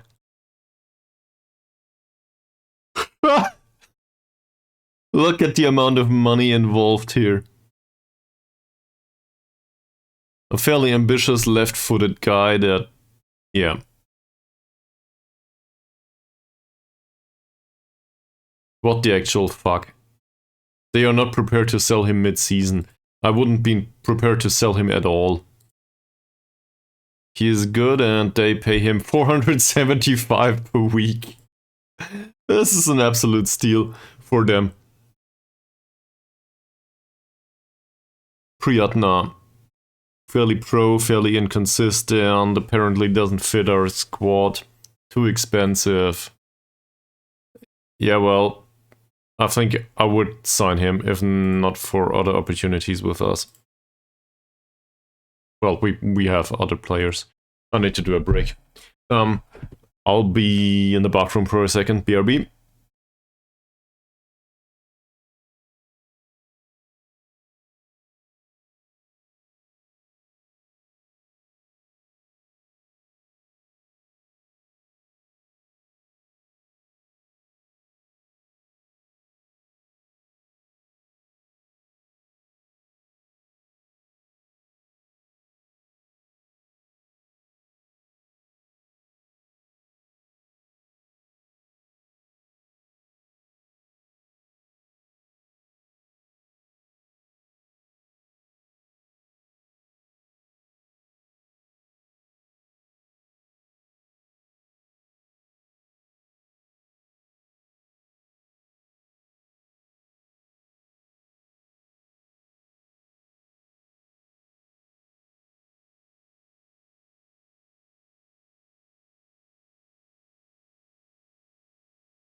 Alrighty. So let's get through the rest of them. Also, welcome to the newcomers. Apparently, it looks like some people have joined us. Oh, they might have left us already. Who knows? Yeah. Like Schiffer. I don't think I ever heard of this guy. That's great. Overall, that's great. And his contract runs out. This is... Is this what we need? He's a consistent performer on top, and obviously they don't want to sell him. But his contract runs out at the end of the season. His physicals could do with some improvement. But assuming we play him as a shadow striker, he also comes with set piece capability. And low concentration, sadly. Ah, it's fine, man. I just kept talking to you, and no, it's all right. I think I tossed the question down your direction, but well, food is more important than me, so I guess that makes sense. I'm in the mood to do some sort of salad or something too, but that would take me like 15 minutes, so I don't want to do that right now. Maybe it will be midnight snack salad or something. Later on, that is. For now, I think we'll continue this. Into the save overall? I don't know, this is Football Manager 23, so we are in 31, at the end of 31. So, well, playing a career sounds nice. Is there anything in particular that you enjoy very much about it? This guy goes to the shortlist. Well, if he gets released, why ever they would want to do that, but if he gets released, we'll take him in. Like, we need a replacement for Mbiri anyway. And, well, he's 26 though. Personality doesn't look good. Ah, I see. Okay. I think we had like a minor talk about that previously, right? He marks opponents tightly. That's all good, but he's on loan from Madura. That makes sense. Well, not a bad signing though, with the exception of the unambitious personality, so fuck off. We won't sign him. This guy, too old. He is a consistent performer apparently, and does not dive into tackles for some reason. I don't know why. This doesn't make sense to me. He's also very susceptible to injury. Don't want him. What's with him? Rikfeed V. Septyavan. He's a consistent performer, given that he's 29. That's unsurprising. Comparable to Tabuni, I guess. No, he knocks the ball past the opponent. And on a playmaker-ish type, I don't like that, so go away. End of contract signing. No! Just no. Kogoya, not to be confused with the central defender that we play right now. That's... His throwing is really bad. The rest of it, though...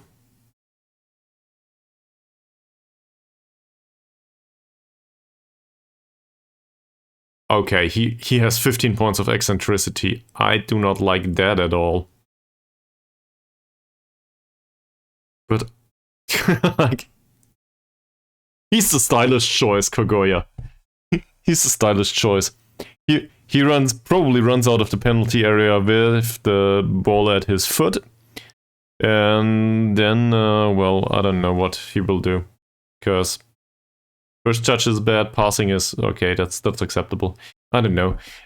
Probably not a priority right now. Doesn't like big matches either.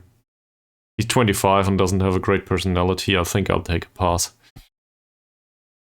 Setyavan. Yet another Setyavan. So this guy's cheap. That must have a reason.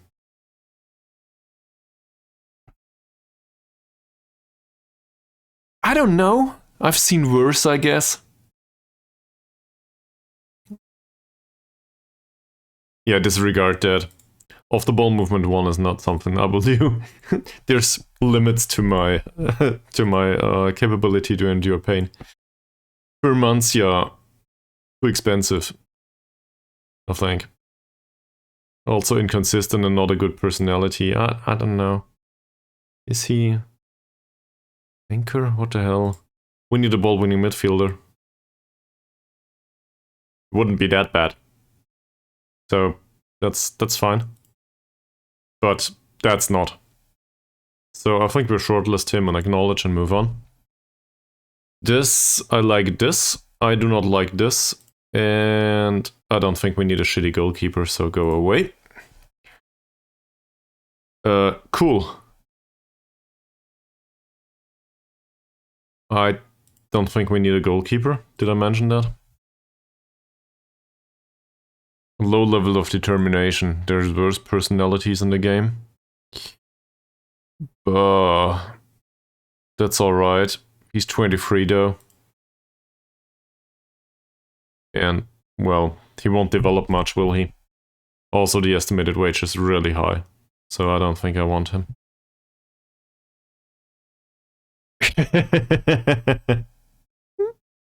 This guy's attributes were great, if I recall correctly. Yeah. See? So, as a playmaker, that's probably a must sign. For us. Like, he's really good. Problem is, first of all, we do not have a foreign player spot for him, so no idea how to play him. We just can't. And second of all, there's a teeny tiny accumulated amount of stuff that is opposed to signing him. In particular, his wage demands. So, definitely not.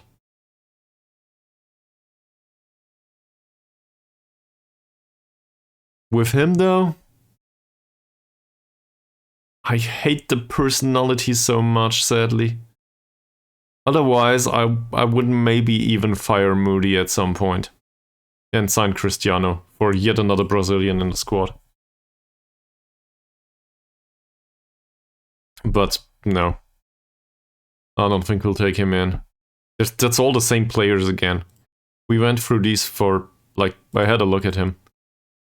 I recall this guy. Physicals are fantastic. Also a striker with 1 point of finishing. 1.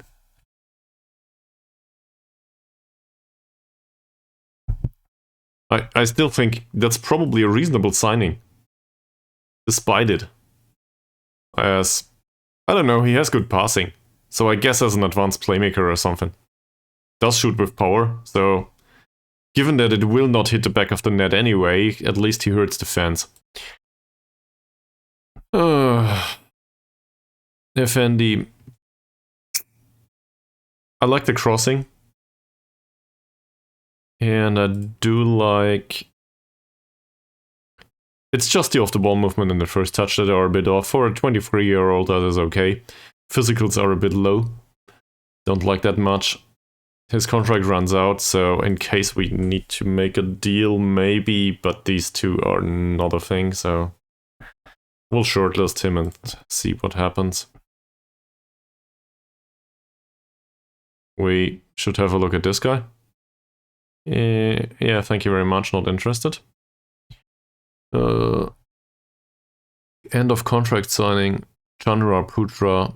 He's 27, knocks the ball past the opponent. I do not want that on a central defender. Mukhtar. Right-footed, balanced, knocks the ball past the opponent. That looks like we're missing a resource like this. We have two normal wingers on the left wing right now. His dribbling is a bit low though. And going back to the report, this, and also look at the wage. So no. Chaya Lubis. Not the kind of striker we are looking for. Cuts inside from both wings. That's... Also, these attributes are really low. Like, this implies to me that he will not develop. So, I'm not interested in this guy. Susilo.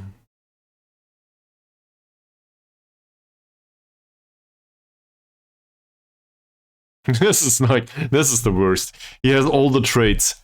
So, he runs with the ball through center. Okay. Dribbling is 6. That's not off to a great start. He places shots. Composure is 6. So, also not good. He likes to lob keeper. Alright, fine. He has decent technique and finishing, so I guess I can see that. Again, composure is bad though. He attempts overhead kicks. Okay, that rarely happens anyway, so whatever. Sorry about that. And he knocks the ball past the opponent.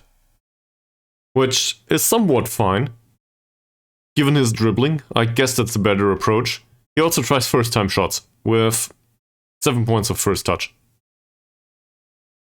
I don't know. Probably not. That said, if we were to employ him as a shadow striker, no. Like, look at these mentals. Anticipation 5. Fuck off. Why am I going on about this anyway? He's a fairly pro. That's not bad. Transfer value is borderline acceptable. Estimated wage is really low. He was with Borneo right now, and he's shitty, sadly. Yeah. Quality signing for the future, it says. So, if he gets released, though, we might loan him out to the third league club.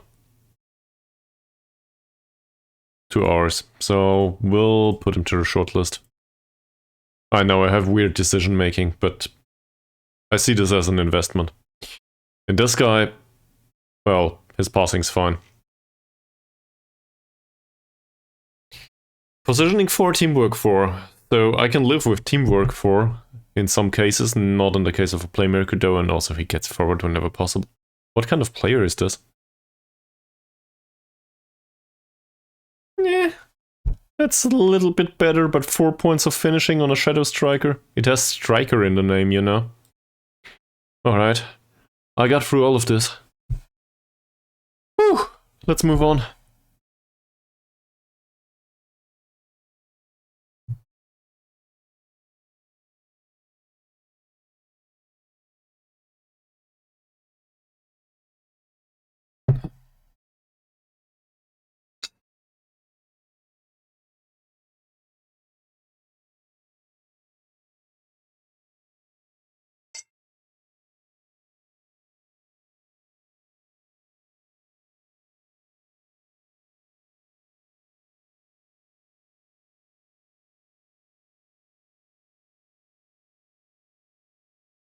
I went on about like half an hour about different players and we didn't sign anyone or find a reasonable opportunity for a signing. There's other guys that came up, but they apparently aren't interested. Dead or our scouts didn't bring them up. Who the hell are you? No. Go away.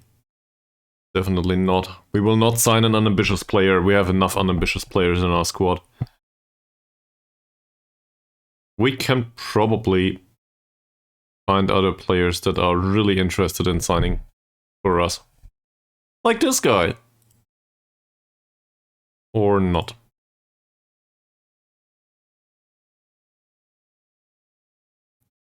There's even people available on a free transfer.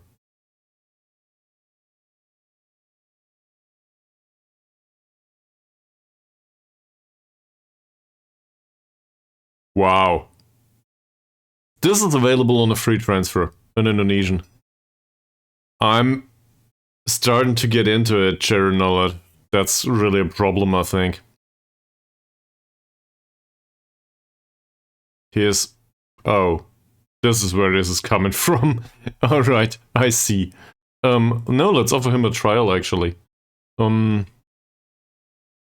He's 23 after all, so...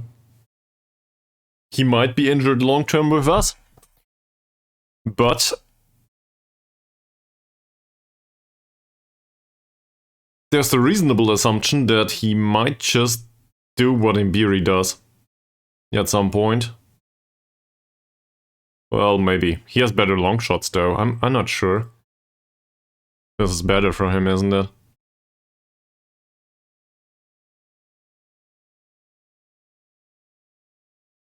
And I like the free kicks. 14 points of free kicks is damn good. We could use that. So, that's an accidental finding, though. I don't want to go into player transfers. I wanted to do the match against Barito Putra, though. And then, well... 11:30 over here. PM.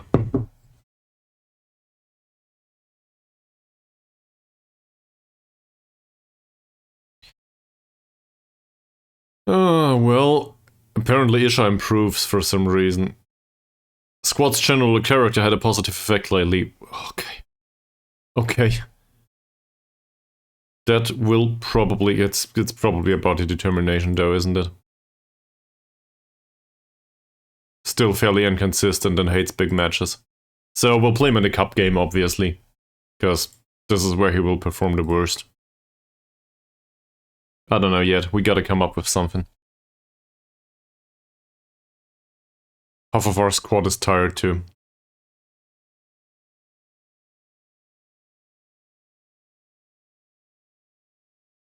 On the other hand, cup games are really important. So maybe it's better to lose in the league game or two. And get through this second round of the cup.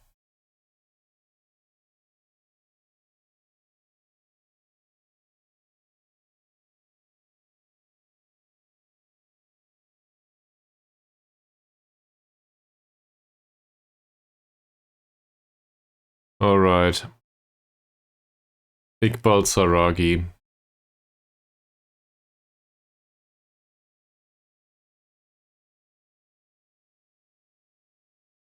Injury susceptibility is high. It's not above average, it's high.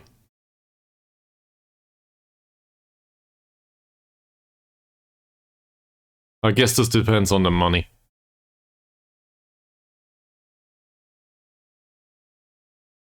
I'll do something really stupid for a second. Just to annoy all of you. Where the hell is Ari? Here. Yeah, that's the argument, basically. So, if we could sign him for Ari's wages, I would definitely go with Saragi in this case. I like Ari's physicals, but they are of no use so far. They're both very susceptible to injury, but he's way better, and he would also include really reasonable set piece taking. With that set piece taking, we can probably score another 5 or 10 goals per season. If he's available, that is. I wouldn't be too excited yet. Have a nice evening, man, or whatever it is at your place. And enjoy Hard to Find 4. Alright.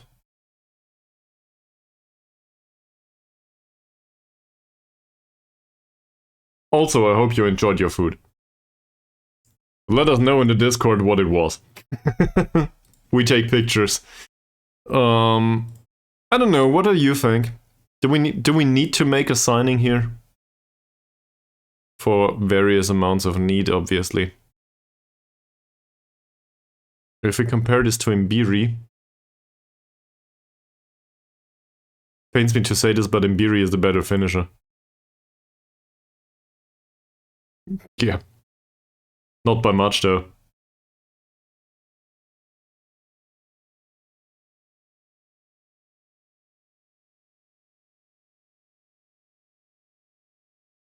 That's just different, I guess. Mbiri's technicals could do with some improvement anyway. On the other hand, Saragi is technically gifted, at least with set pieces. I wouldn't want to rely on him as a playmaker, but whatever, we don't have to. Would expect him to play in attacking midfield anyway. He's right-footed, we could theoretically play him on the left wing as some sort of inside forward. And that would make sense given that he's also corner taker and free kick taker. Which in our setup would be perfect on the left wing. I hate myself.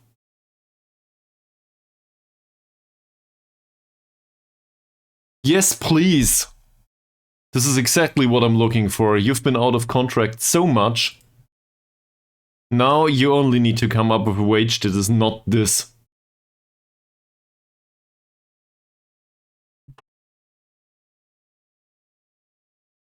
Woo! Okay. Things are getting serious now. Anyone wants to chime in and say, Chris, don't spend that amount of money?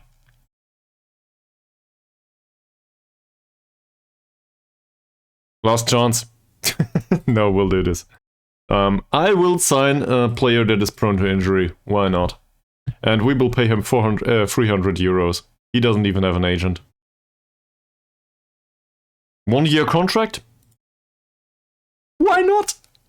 Well, 6 months in this case. Why not? And then we'll try to get rid of Ari. And if Ari doesn't want to leave, whatever. I will... This is a bit much performance-based, but that doesn't matter much to me. We'll also add a bonus for goals. Yeah, thank you very much. This is... like... Am I one of the... Is it like, am I unreasonably spending for something? Or is this like, okay, he's really cheap in comparison to whatever your baseline was. And he's probably worth the money. I think he's worth the money. He doesn't even want a signing on fee.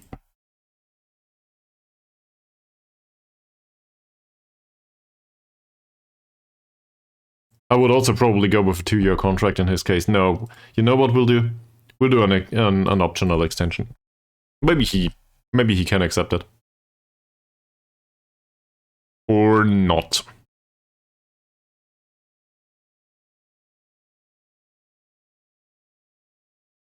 Okay, let's go with 350 instead.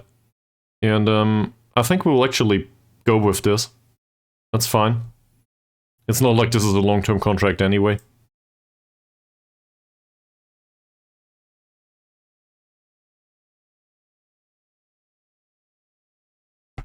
We'll stick to 375 and we will include the optional contract extension once more.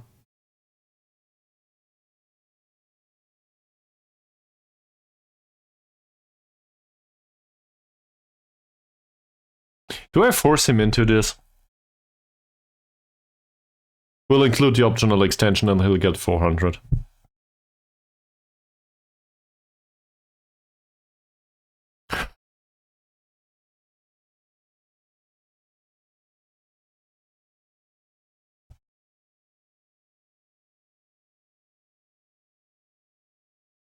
The footballing gods are with us. Alright. So let's change the contract offer, because we don't want to spend money that we don't have to. Apparently sitting on the bench fee is a thing that we will pay. This will probably go down until 130. Or not.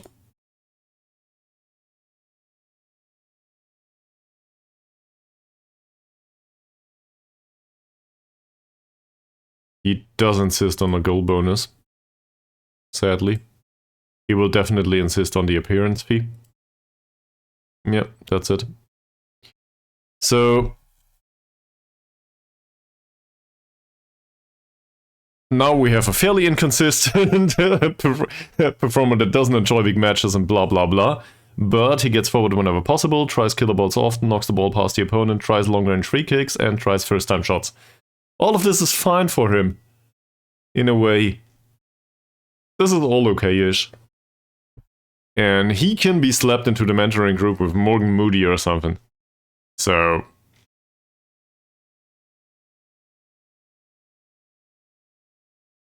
actually, that would even serve Morgan Moody just fine.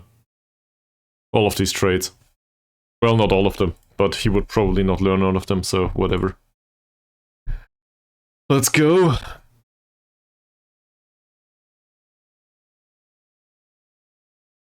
This also implies that we have the inverted winger on the left side again. So, technically speaking, I think that's an improvement. We have an asset that could help. In case we need to go through the middle, which is a rare occasion. On the other hand, the free kick taking and the corner taking will probably serve us just fine.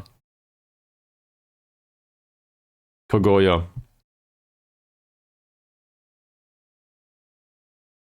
He's just too expensive. I don't want to pay that amount of money.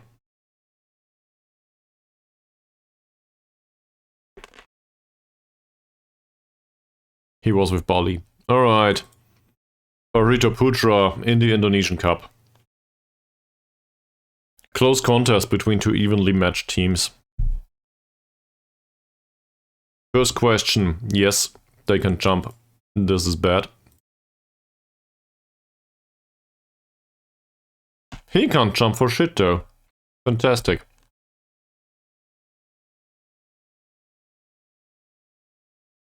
A decent winger that's unambitious. And Mr. Ikaputra that will be out of it. Fantastic.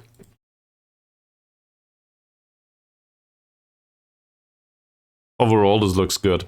They are 10th in the league for some reason.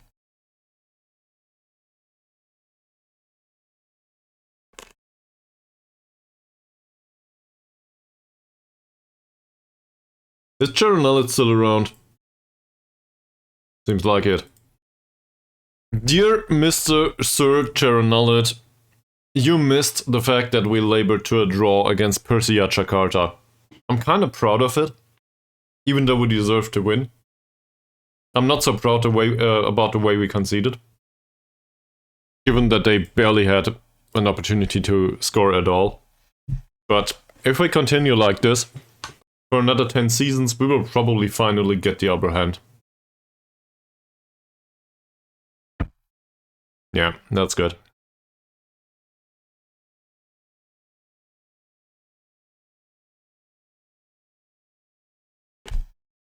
Now we only need to defeat Barito Putra.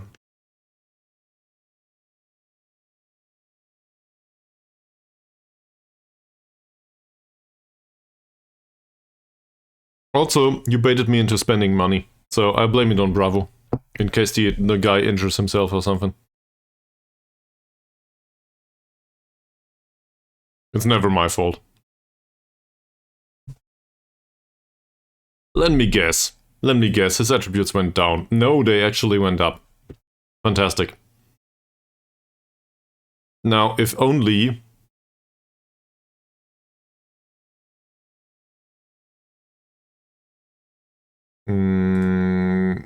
yes, I can. But there's not that many. Like, this was literally the first guy.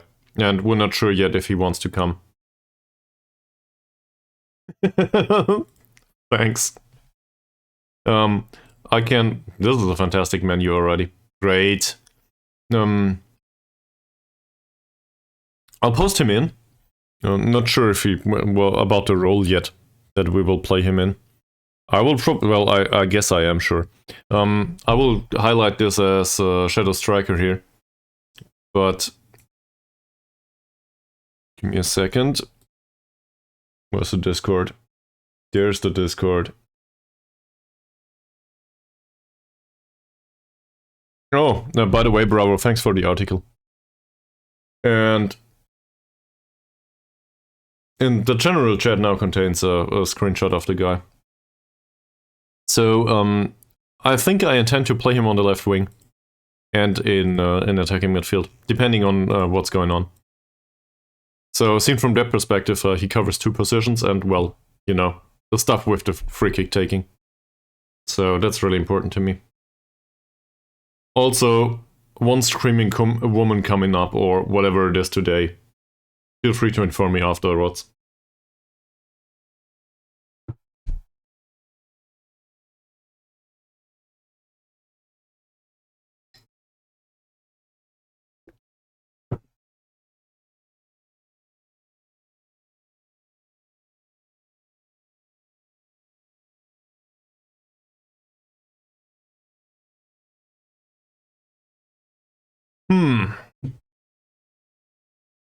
This will not go well, will it?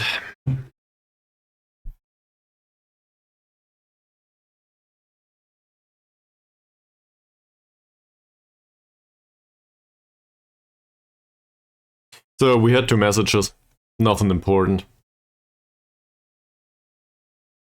And now we need to find out if we can make it past PS Barito Putra. He actually wants to come. Transfer will go through at the 1st of December, so in 5 days. And we have an optional contract extension for 400 euros per week, that's not too bad. We don't have to use it.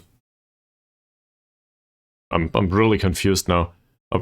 I wanted to say, we don't have to pull that one. And then I thought to myself, that doesn't make sense. What's a reasonable word for using a contract extension? Oh yeah, using it. That's it. It's getting tired over here. Late, and I'm tired. Oh, man.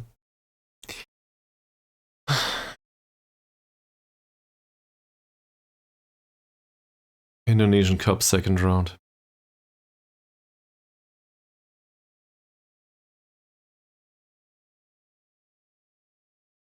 Exercise is nice, yeah. Exercise is nice. This is a good word, thank you very much. I could have come up with that by myself. And with a dictionary, probably.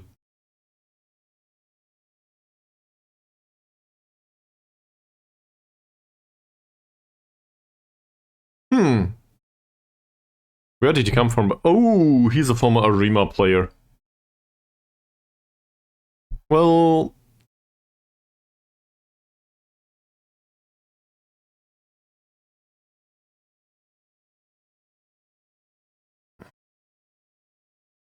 We can actually... He's in the club now. So can we play him in the friendlies in the under 21 maybe?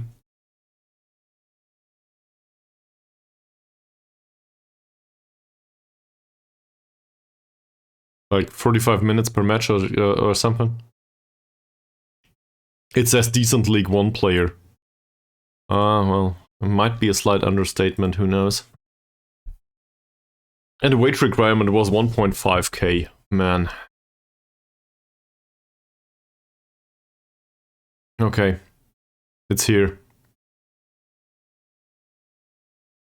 So, given that we barely had time, Nugro, Isha, Moody, and...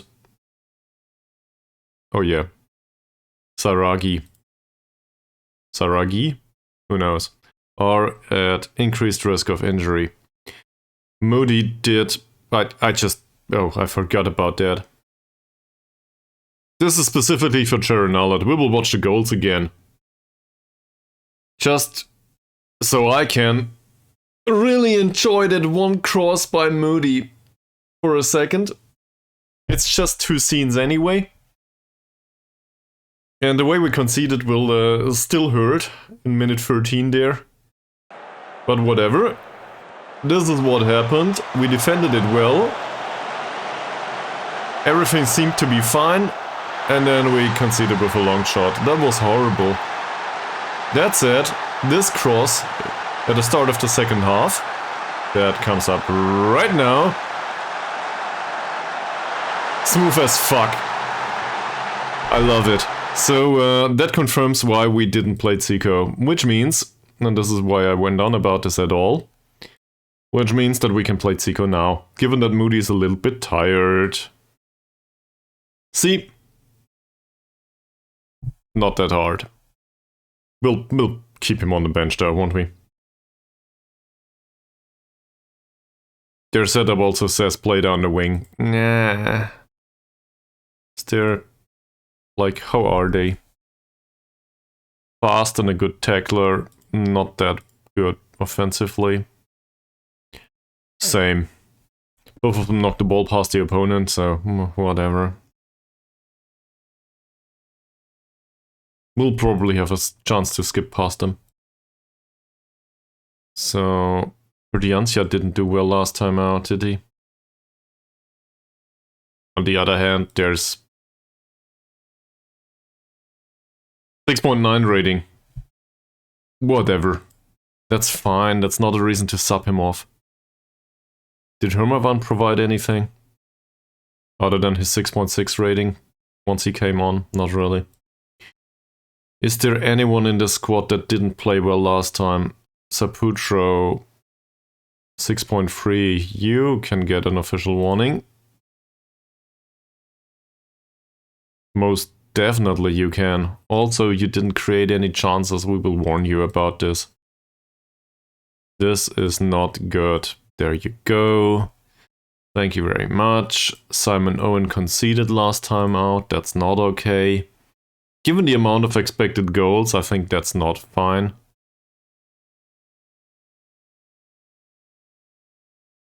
There you go. You have to do better. Halim is in decline for some reason. His last performance was perfect, though, more or less. We cannot comment on it, apparently. Siahan. Do we want to play Siahan a second time? 6.3 rating. I don't think we want to. We will tell him that his heading is 2 out of 10. What the actual fuck?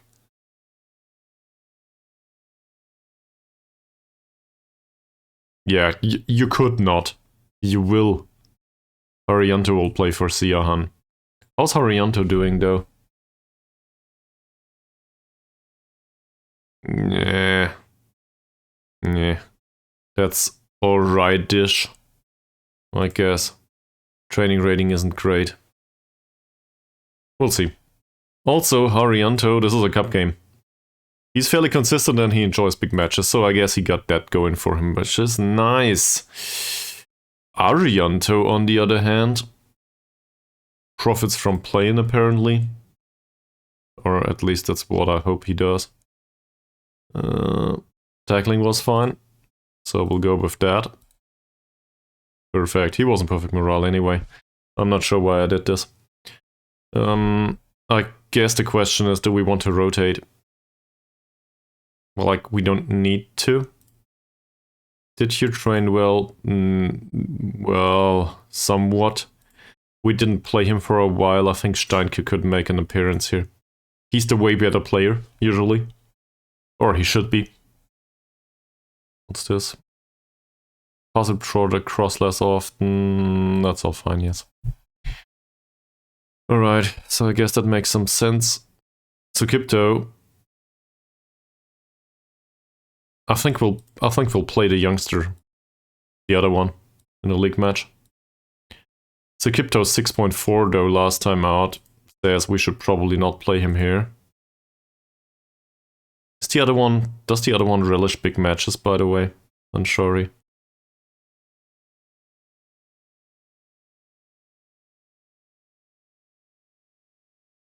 Doesn't say.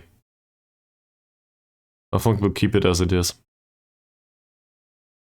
Let's not rotate too much. What was so bad about his last match though? He won the tackle, so I guess we can go there. Well, this is easy. He didn't create chances. Given that he's a midfielder, this is an easy choice. Okay, Tabuni. We know where this is going, don't we? Yeah.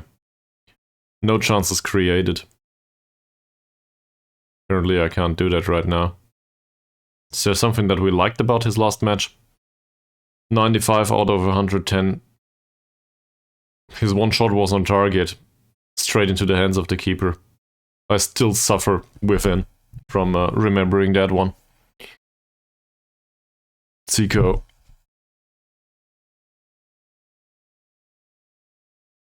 Didn't play last time out, yeah, that's true. So, no use talking to him.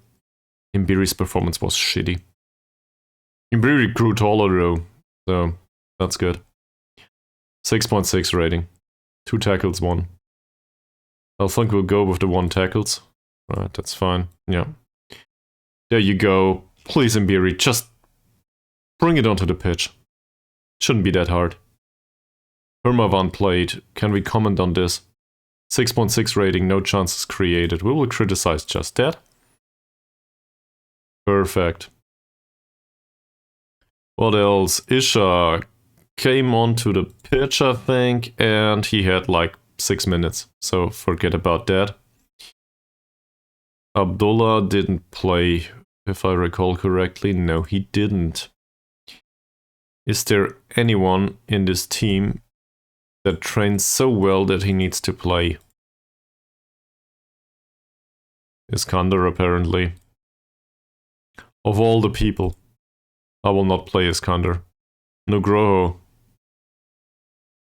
Probably neither.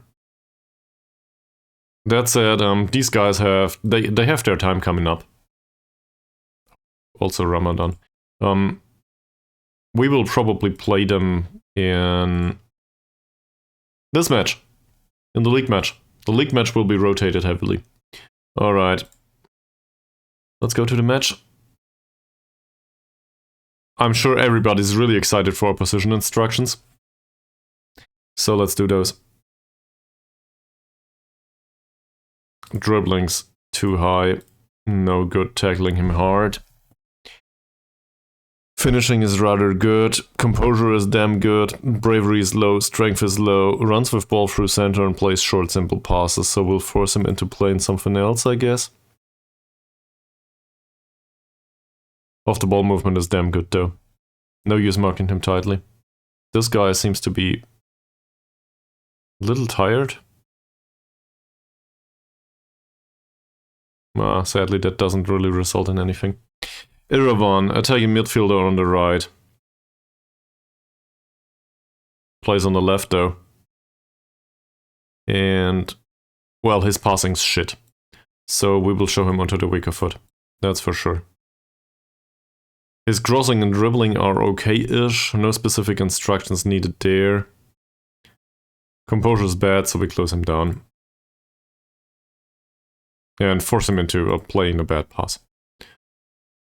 Fachar Pranata.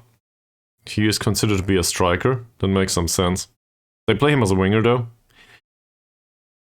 Look at this. This is a 17-year-old and he has 15 points of pace. 15.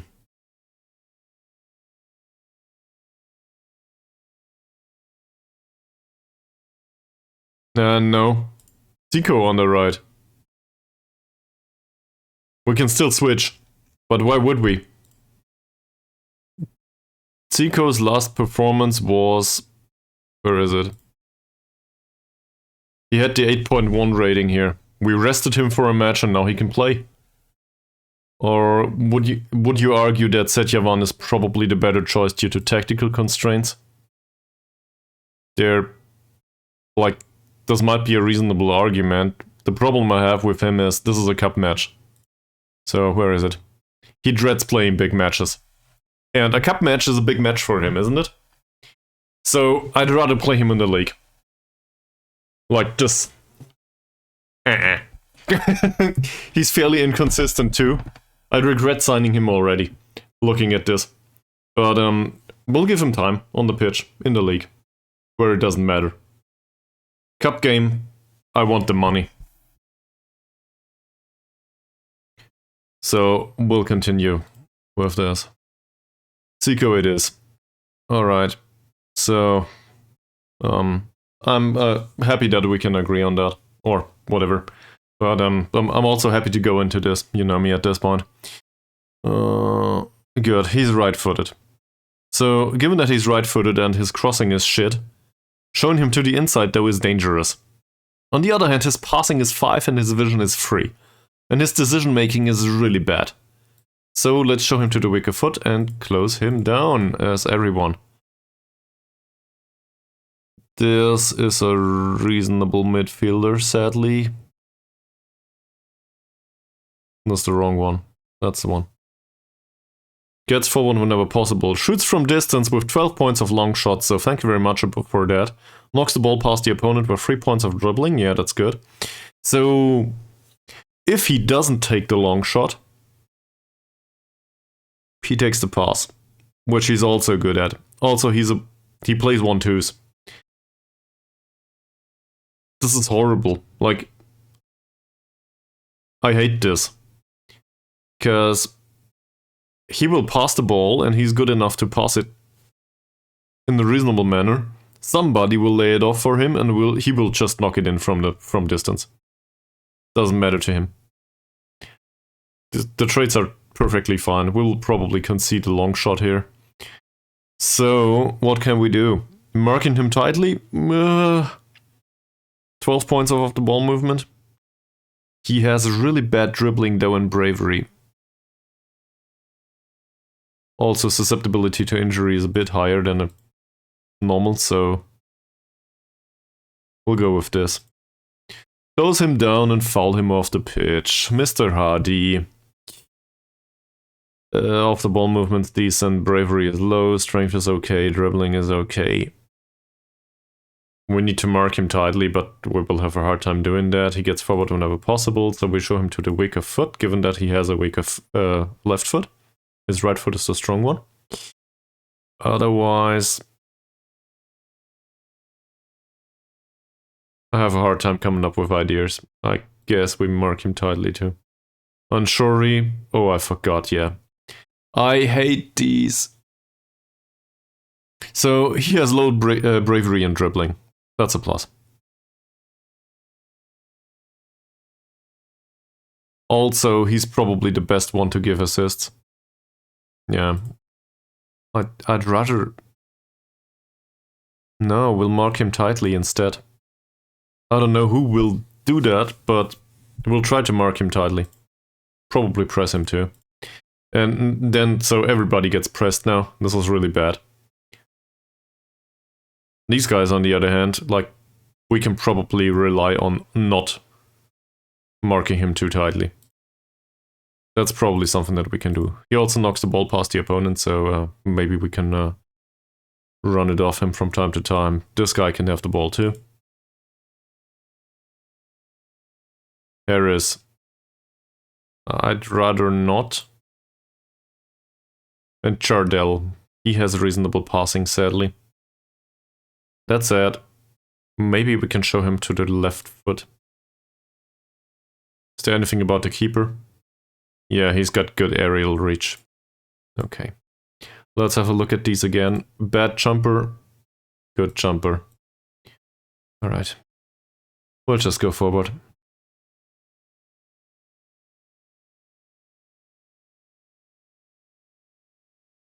Why did we have to draw Barrito Putra? We could have drawn anyone else. Like, this is not the worst draw ever.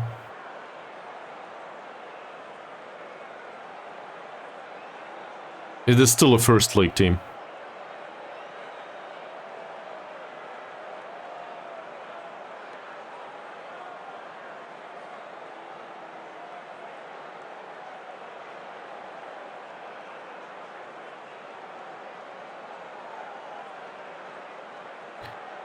Alright, apparently appealing to the good run of form did work.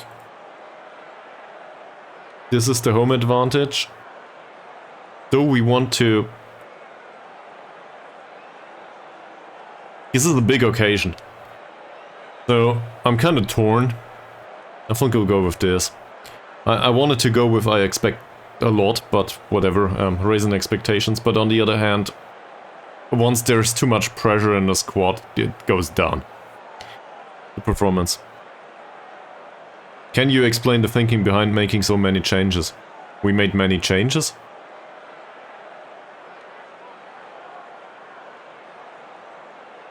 So, we did make many changes, but sprung no surprises. What the fuck's going on here?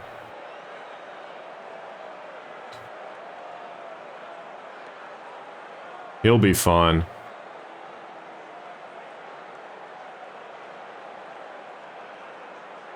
Zico is the only change that we made. No, Zico, Harianto and Steinke. So many changes and not that many at the same time. 3! Just... use the number.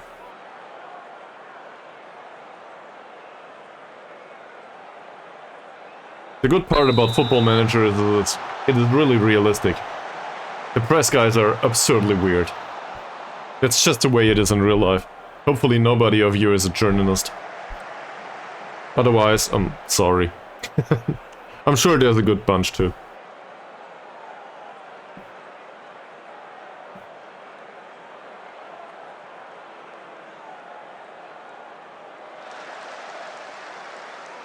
So, we give him the ball, and then we hope that nothing bad happens.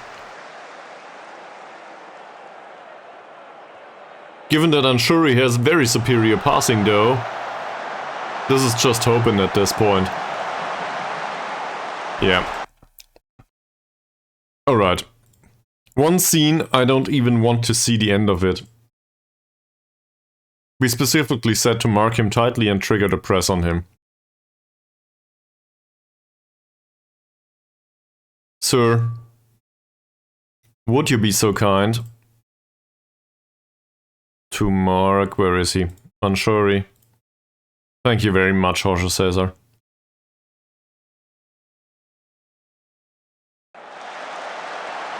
Because this cannot happen a second time. We got really lucky. Well, we didn't. Owen saved the day. Also, we got really lucky. Harianto, that's picked up by Mbiri, isn't it? Ball control is weird. Verdiancia. Mbiri! Ha! They created a chance out of this. Out of nothing. And Jorge Cesar was, well, in the area. And he was like, give it to me!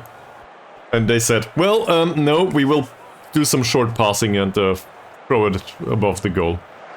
Verdiancia, that's a decent free kick. But it's not in the back of the net, sadly.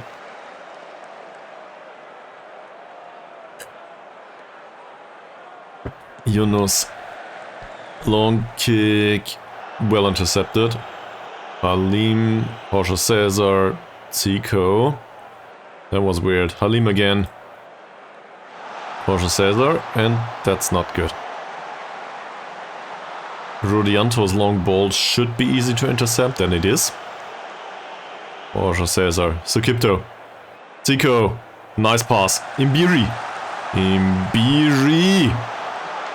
That's one of his better games, isn't it? We'll go with encouragement. Seems fine so far, with the exception of that one chance created. Oh, Farid. Iravan. That got blocked. Oh, Owen! Side netting only. Steinke blocked the shot. What the hell, Owen? He came out to claim the ball and didn't do it. Please tell me it's not the start of bad form for Owen. Jardel. And the cross. Zico intercepts. Come on, Imbiri, win that one. Oh, that would have been so great. There's a long shot. Saved by Owen. See? That's a long shot or long shooter, whatever. You know, that guy. They are getting really good.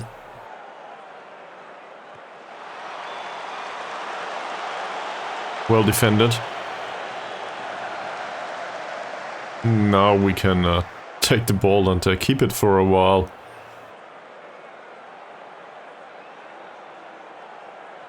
Steinke, Harianto, Tabuni, Sukipto. That looked dangerous. Halim's long ball towards Ferdiancia.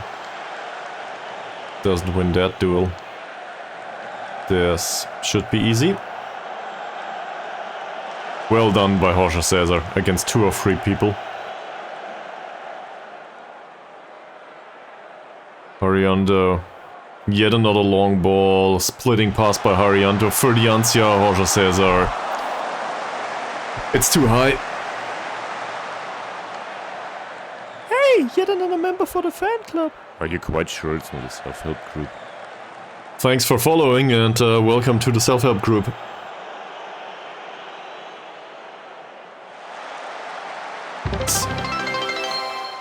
Sukipto, Imbiri. Damn it! So now I need to come up with an additional goal. Well, let's do this first.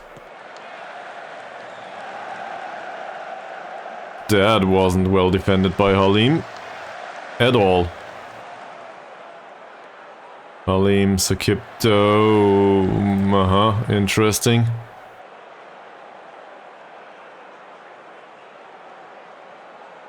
Training Sukipto on the passing seems to... like, he seems to realize that he can do splitting passes too. Only he can't do them. But he seems to realize that it's an option at this point. In his role as a ball-winning midfielder. I'm confused. Iravan. Come on, close him down. Don't let them build up play. That's dangerous. Look at this. Jardel and Hardy here, in the hole. Tabuni is too far away. Harianto is too far away. They will play a ball in this area. There we go. There it is.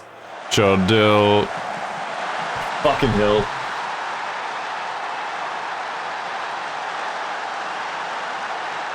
That's expected, I guess.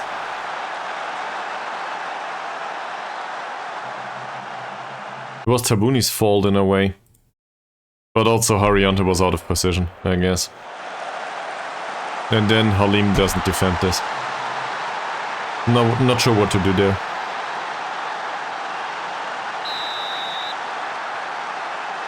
I will start a berating immediately. This is a cup game after all. And we gave him an away goal on top of that. So... that's not good.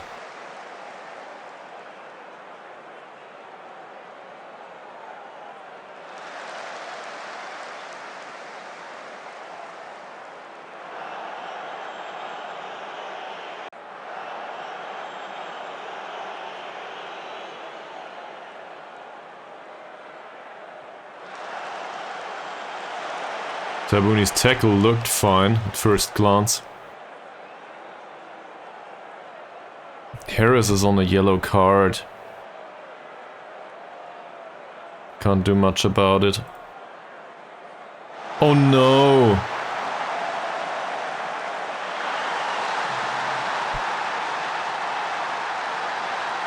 What's going on with Halim? Who did play the pass? So, Harris isn't marked tightly, that's fine. He's a shitty passer. Jorge Cesar is on unsure his heels. Rudianto is the one to play the long ball. How's his passing? Rudianto has 5 points of passing and a reasonable vision. That should have been easy to intercept for Halim.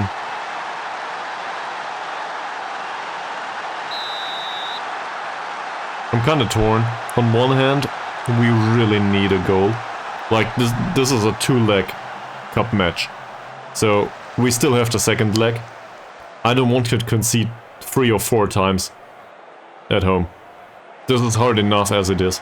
On the other hand, if we don't come up with something, then, well, scoring twice away, it's probably hard in the next leg.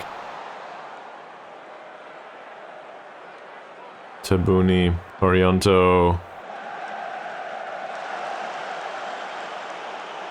Zico shot nothing so far.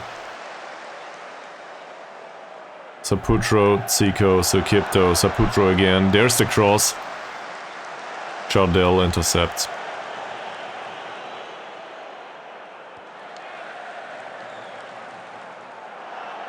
Steinke. With a cross from deep. Is this offside? Yes, it is. The idea was nice. We'll continue the berating.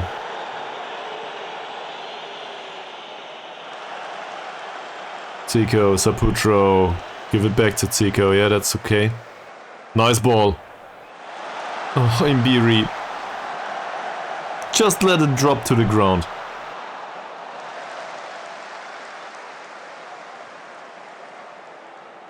There's nobody in midfield here. I think this is due to too many opposition instructions, isn't it?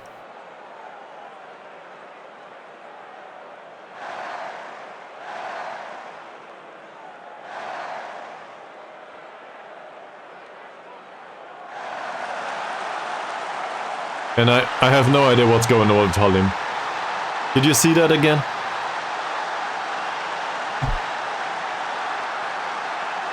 What did he try to do? Is this according to an instruction that I gave? He follows whoever that is. Yeah, that's a problem. I think he's drawn out of position by following CR Hill.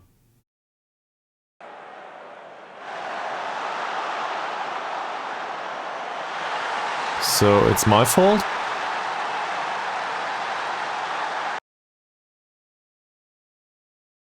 Let's have a look at this again.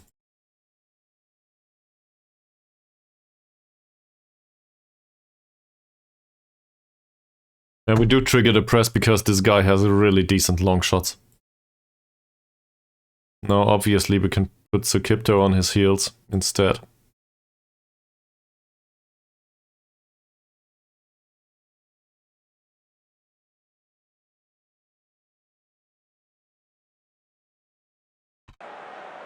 Maybe I should have done that from the start. Conceding 3 goals. Well, that certainly reshuffles all the expectations.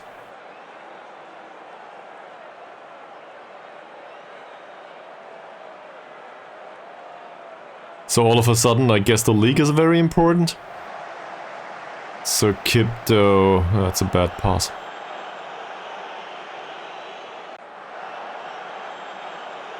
We face another free kick. That's reasonably well defended for now. Iravan. Harianto intercepts. Jorge Cesar. Sukipto. Imbiri. Can you guys do something useful with this? Zico. Sukipto. Jorge Cesar. Zico.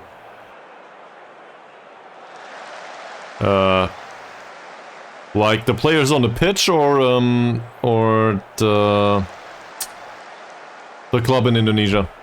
PSIS. I've really had enough of this. The club did the club did pick us. We got fired in Wales, so we went to Indonesia later on. I didn't select this. Well, I did select it because we got fired, but you know, this is I call this involuntary journeyman, if that makes sense. So this is how we ended up in Indonesia. We got promoted though.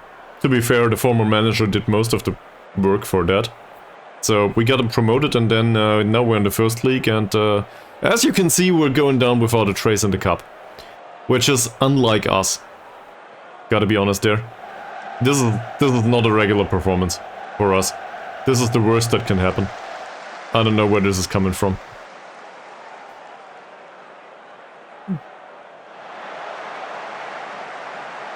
Might also have to do with playing style, come to think of it.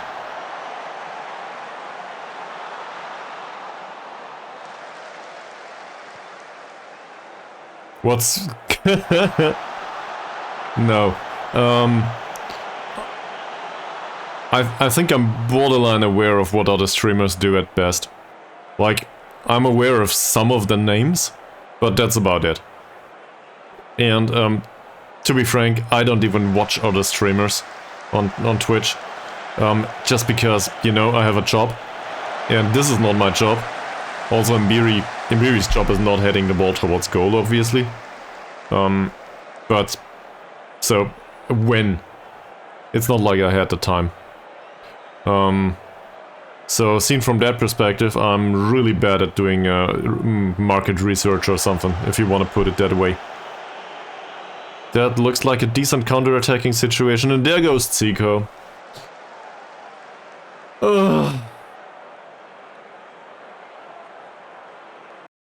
That's it. That's it, Charonella. That was Zico for the season. It's fine. Potential knee injury. Perfect. We will play Moody instead. Make me proud, Morgan. This is a match for you. Shouldn't have played Zico.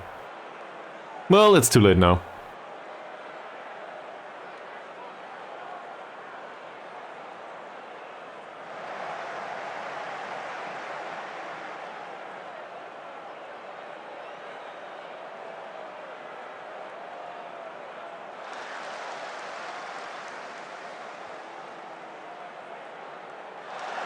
Oh, I have no... Well, okay, maybe. I'm the other way, though. Given that I usually do hobo saves, and like, I pick a manager that has no idea about his job. Wow.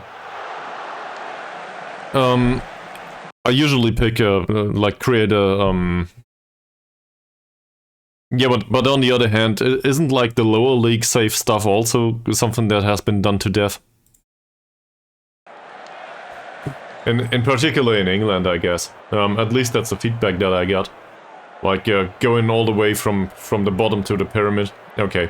So, I tend to do random-ass countries somewhere that want to have a manager that has no idea what he's doing. So, that started out with Jide Hogdal's IK this season. The first season isn't on YouTube, but the rest of it is. That's a nice cross. Jorge Cesar puts it past the post. So, well, we were in a village club in Sweden. That was rather nice. I spent like 5 seasons there, I think. Maybe 6. Not sure. I would need to look it up. And Sukipto got a yellow card. Great! What a horrible, horrible first half. Well, yeah, it was fresh. In particular, it was cold. And, how do I put this? Jito Hogdal is in the middle of nowhere. In case one of the regular followers, Mika Billion, sees this later on, he can probably confirm this in the comments below. Where that would be. But, yeah. Jito Hogdal is like 250 people. Inhabitants, not footballers. So, they have the really nice concept of assigning former English players. Is this throwing the water bottle territory? Bull fresh arms. I can't even substitute half of the team.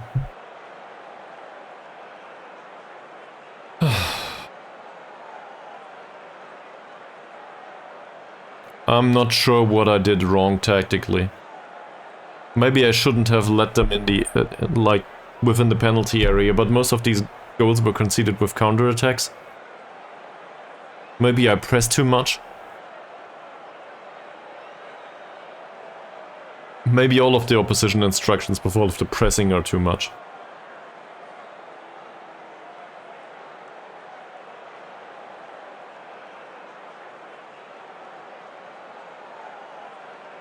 And easing off tackles with him is probably also too much. We do stand off already. So that's maybe a mistake on my behalf. I don't know, feel free to comment what I did wrong. Seriously, I have no idea. Alright. That said, this makes this comment really easy. None of them is fine. Ferdiancia did play okay.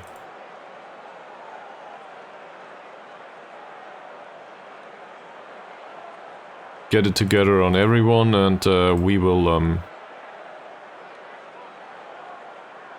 Great. I shouted so loud, the light's been going out. Oh, it went out. That's it. Well, let's see if the second half is any better. But 3 goals down. Away goals at that. That's probably our cup run for this season. I have no idea where we will end up in Football Manager 24, in case that's interesting to you. We'll just do random as manager again, and we'll see where it ends up. How Lim hits the side netting. We'll continue the berating. That seemed to work recently for reasons that can be found on the scoreboard. Imbiri with a long ball. It stopped raining at least.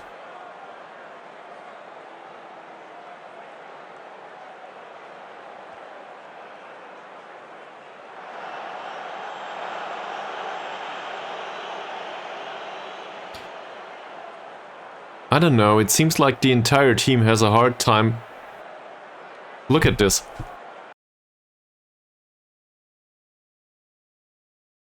Steinkick closed down Hardy. And now I'm sure we will just play it into this area. Or not.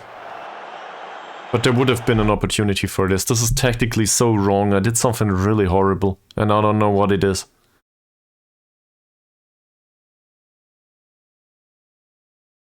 I guess it has to do with the midfielders.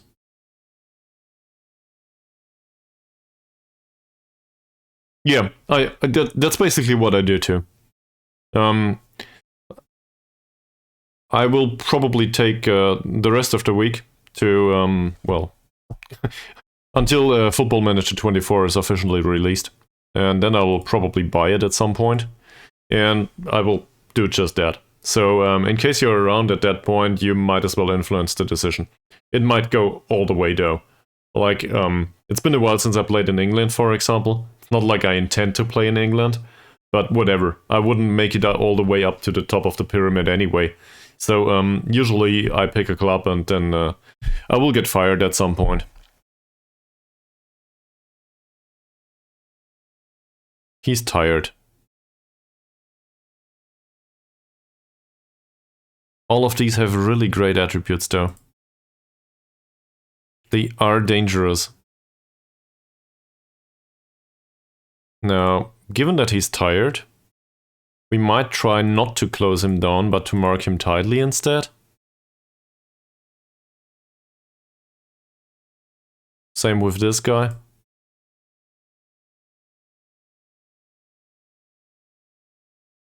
He's a shitty jumper at least. He's not that tall either. I don't know. We'll do this instead. Not sure about the effects though. Sukipto, Halim. Also Sukipto's on a yellow card. If we want to keep him around, we should probably take him off the pitch. Halim. Saputro with a ball from deep. Jorge Cesar wins the header. Come on, Imbiri. This is your one chance to do something useful in this match. Apparently, we get a corner instead. To be fair, our corner taking is shitty, but at least we do score from time to time from these. So maybe, just maybe, Moody, Halim, way over. Alright, we gotta deal with the Sukipto situation too. So that probably means Abdullah in this situation. How's his passing? It's really bad. Great.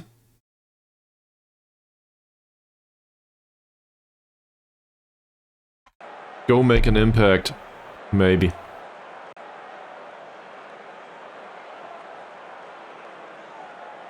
Saputro, Moody.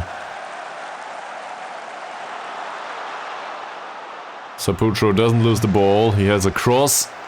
That's a penalty. Was it Harris? Give him a second yellow, please. Hello? He isn't thrown off the pitch. Alright. That makes it 1 at least. Now we just need to have another 4. Maybe more. Also, why didn't the player get thrown off? That's just not okay. It's something. Encourage the team. Come on, guys. You can have a second.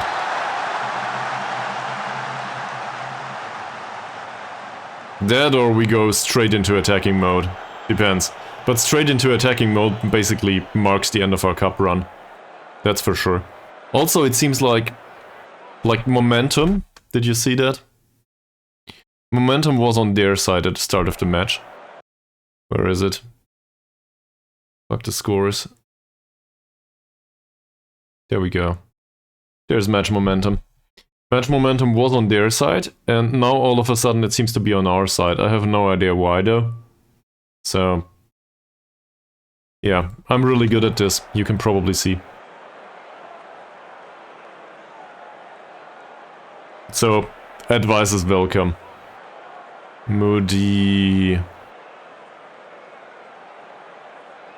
balls. Nice, nice, Imbiri. Oh, come on, Jorge Cesar, why? Why would you give it to Ferdiancia of all people? What the hell?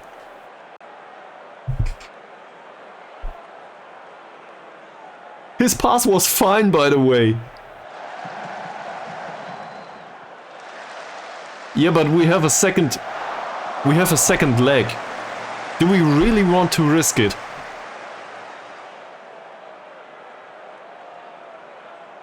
Do we really want to risk the entirety of 2 legs by conceding another away goal here? Is this really what I want to do? On the other hand, they seem to be so deep now.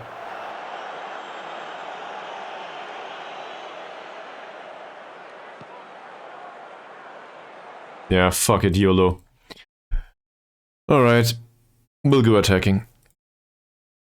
So, that means that the specific instructions need to come on again. Let's not forget these. He was on the defensive midfielder.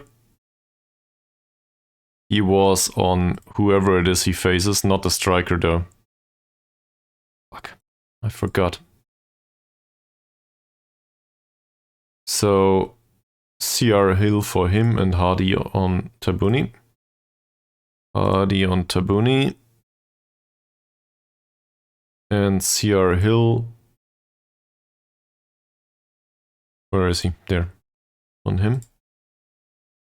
Hard tackling is on automatically. We can probably also forget rolling it out. Jumping reach is 5 and his jumping reach is 11. Jorge Cesar is at 14. We'll go the other way. We'll do this one. That's it. I still think we should probably go fairly wide. Maybe even wide. Let's go fairly wide. They are used to this from the other formation. Mentality is the biggest problem here. Yeah, okay. Can't change that. We'll go with this.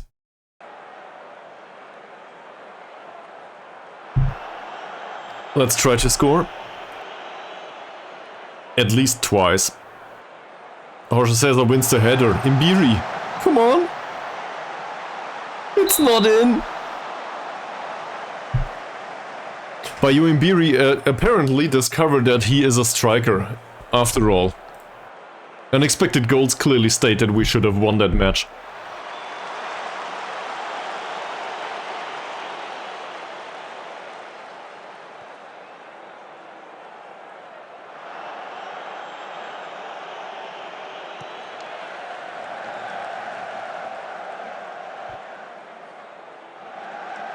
Yeah, we attack with more urgency, that's true. Also, we have one sub to make. And, well, there's 25 minutes to go, might as well use it. That would be Hermavan. For Ferdiancia, maybe. But Ferdiancia isn't really that bad. We do need creativity, though. Jorge Cesar is tired. I think we'll bring on Isha. That's the worst situation ever for Isha to play in. Great.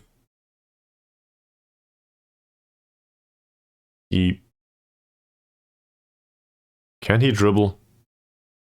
Barely. Let's keep it as it is.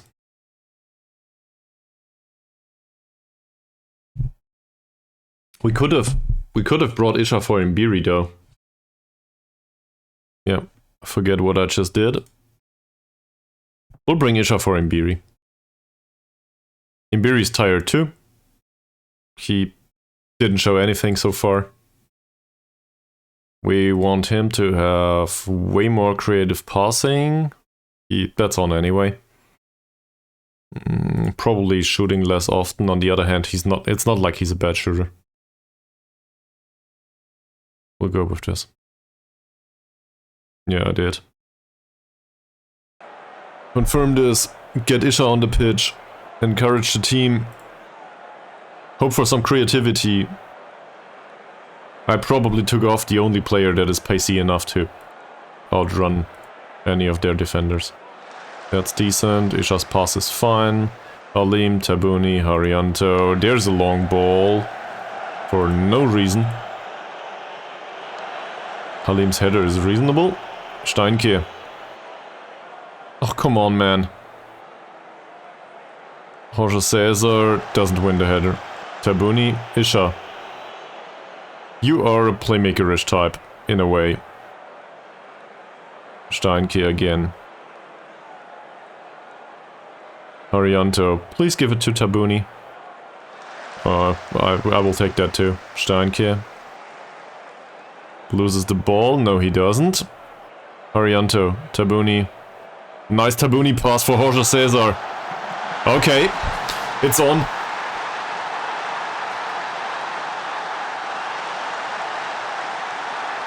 What a game.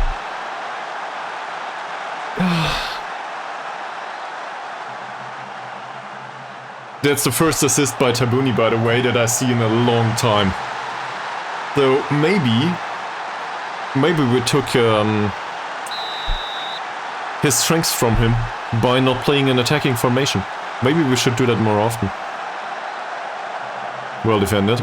Abdullah, Halim. Abdullah again.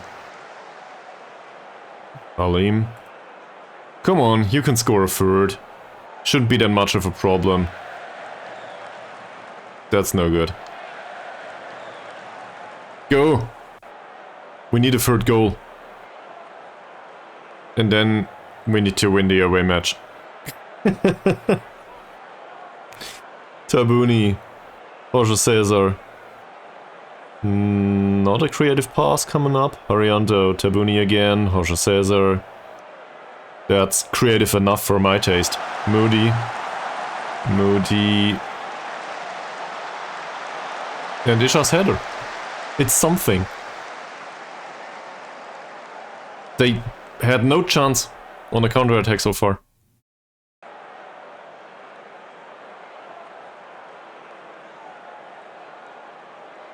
Free kick to them.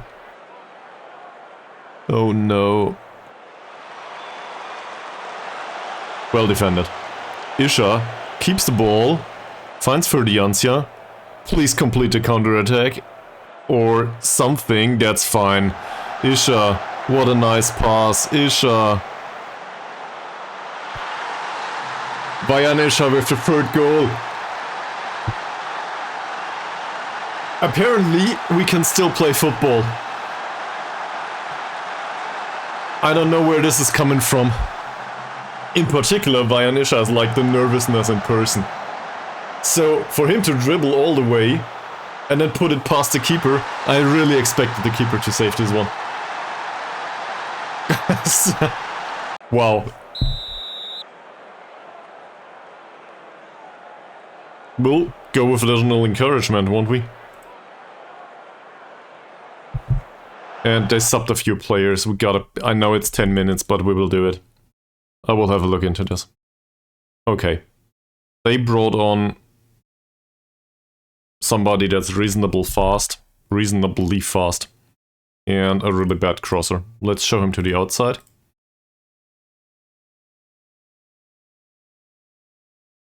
Knocks the ball past the opponent. He's, yeah, a wingerish type.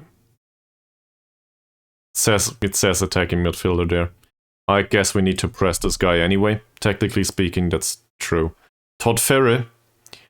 Fucking hell. Another one that takes long shots. How do they come up with these? We'll ignore him. I don't know what to do with this guy. Hopefully he doesn't get the ball anytime soon. To be fair, he will not get the ball within our penalty area anymore. Or in the rough area at all. And this guy, he's a defensive midfielder and they play him as a defender. So I guess that makes the jumping approach even more viable. Which reminds me, let's go back to tactics. All of the crosses are floated. Okay. So we'll do this. Saputro with a really bad pass. Turned out to be okay. We got lucky there. Abdullah. Halim. Tabuni's fine. Nice ball by Tabuni. We should play more attacking football to leverage Tabuni. Abdullah. Isha. Oh no. Please don't concede a fourth. Apparently they don't. Saputro. Isha.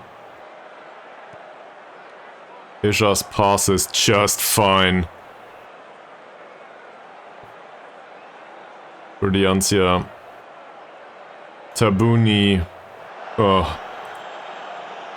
Steinke fell asleep. Half the way he did, and then there was nothing. Moody. Nice dribbling and all, but whatever. Ferdiancia. Tabuni. Steinke. Arianto. Not bad. Isha. We could have won this match.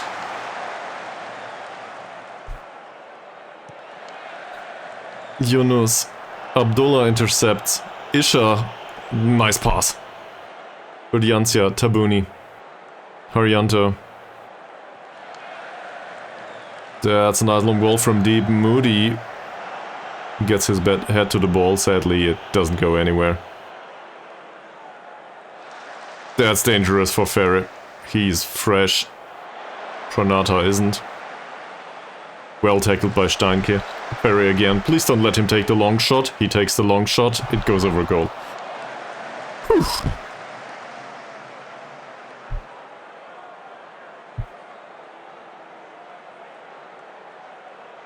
Not a long kick by Yunus. Can we intercept? Okay. That's just picking up the ball. Arianto. Alim. Abdullah.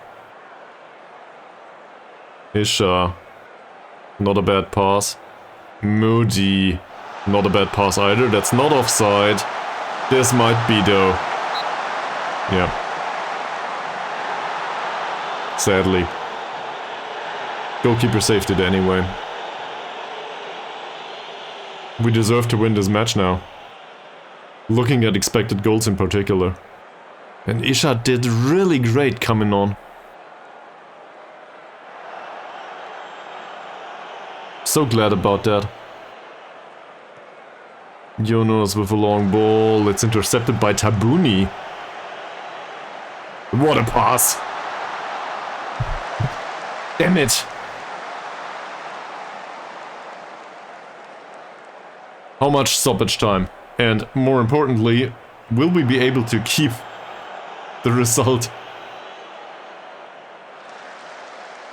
Still rolling the dice here.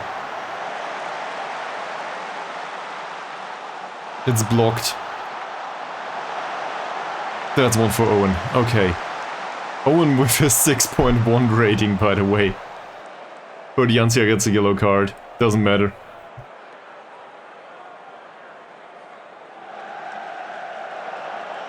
Arianto. Jorge Cesar will probably win the header, but there's nobody around. That's going nowhere.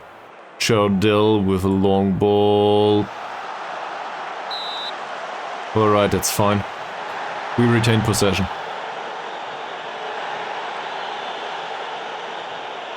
Harianto. Isha doesn't win this one. Tabuni. Oh, it was a nice idea. Kurdiancia. Tabuni again. Jorge Cesar. Tabuni. Kurdiancia. Gibbs past the marker, and that's a bad cross. Oh! That's bad defending too. We get a corner.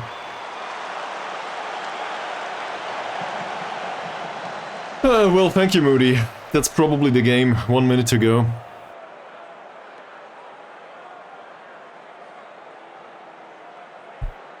Solhin. Statistics indicate we are well in control of the match. Well, it's been a bit late though.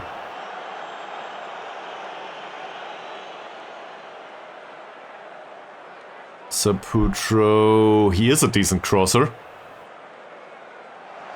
If he can keep the ball, that is. Which he doesn't. Halim. Saputro again. That's damn dangerous. That's fine. Moody. Saputro, come on, do it! Fuck! It was a nice header. That's the game. 3-3 after being 3 goals down. I'm not even sure if I can attribute this to tactical changes.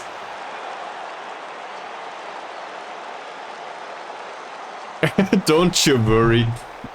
We're okay now, and given that it is 40 minutes past midnight here and I have to work tomorrow. Well, it's not tomorrow, it's today. So, you can probably figure out what that means.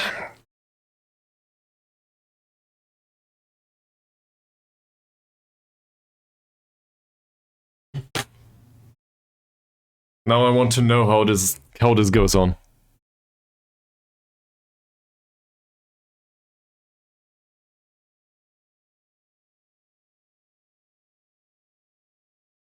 Do I have any news on Zico's injury? Not yet.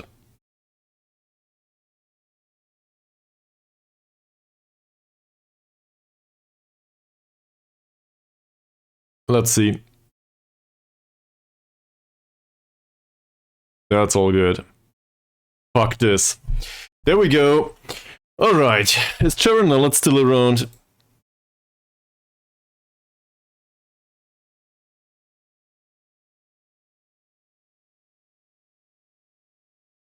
Doesn't look like it. So, Chirinal's boy Zico is definitely out for the rest of the season, more or less. With sprained knee ligaments. Cool. So that means he will not play anymore. And we will have Moody. Also, Zico's contract runs out at the end of the season. Like, I kinda like the guy, but at this point it's too late. He's injured most of the time. Alright, that's it for today. Tedong Ngepet. I cannot pronounce that. Can you teach me, please?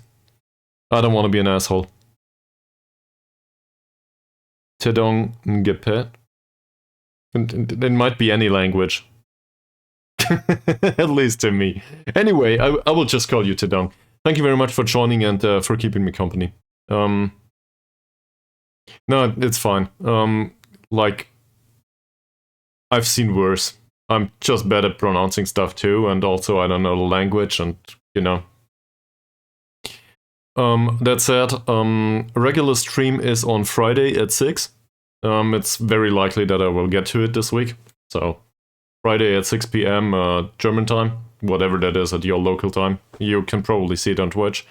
I also might have some time on my hands tomorrow or today evening, if you want to phrase it that way. I don't want to make promises though. If there's any news about it, it will be on the Discord. So thank you very much for keeping me company, and have a great day and good luck with your work, because apparently you watch this at work. See you next time. Bye.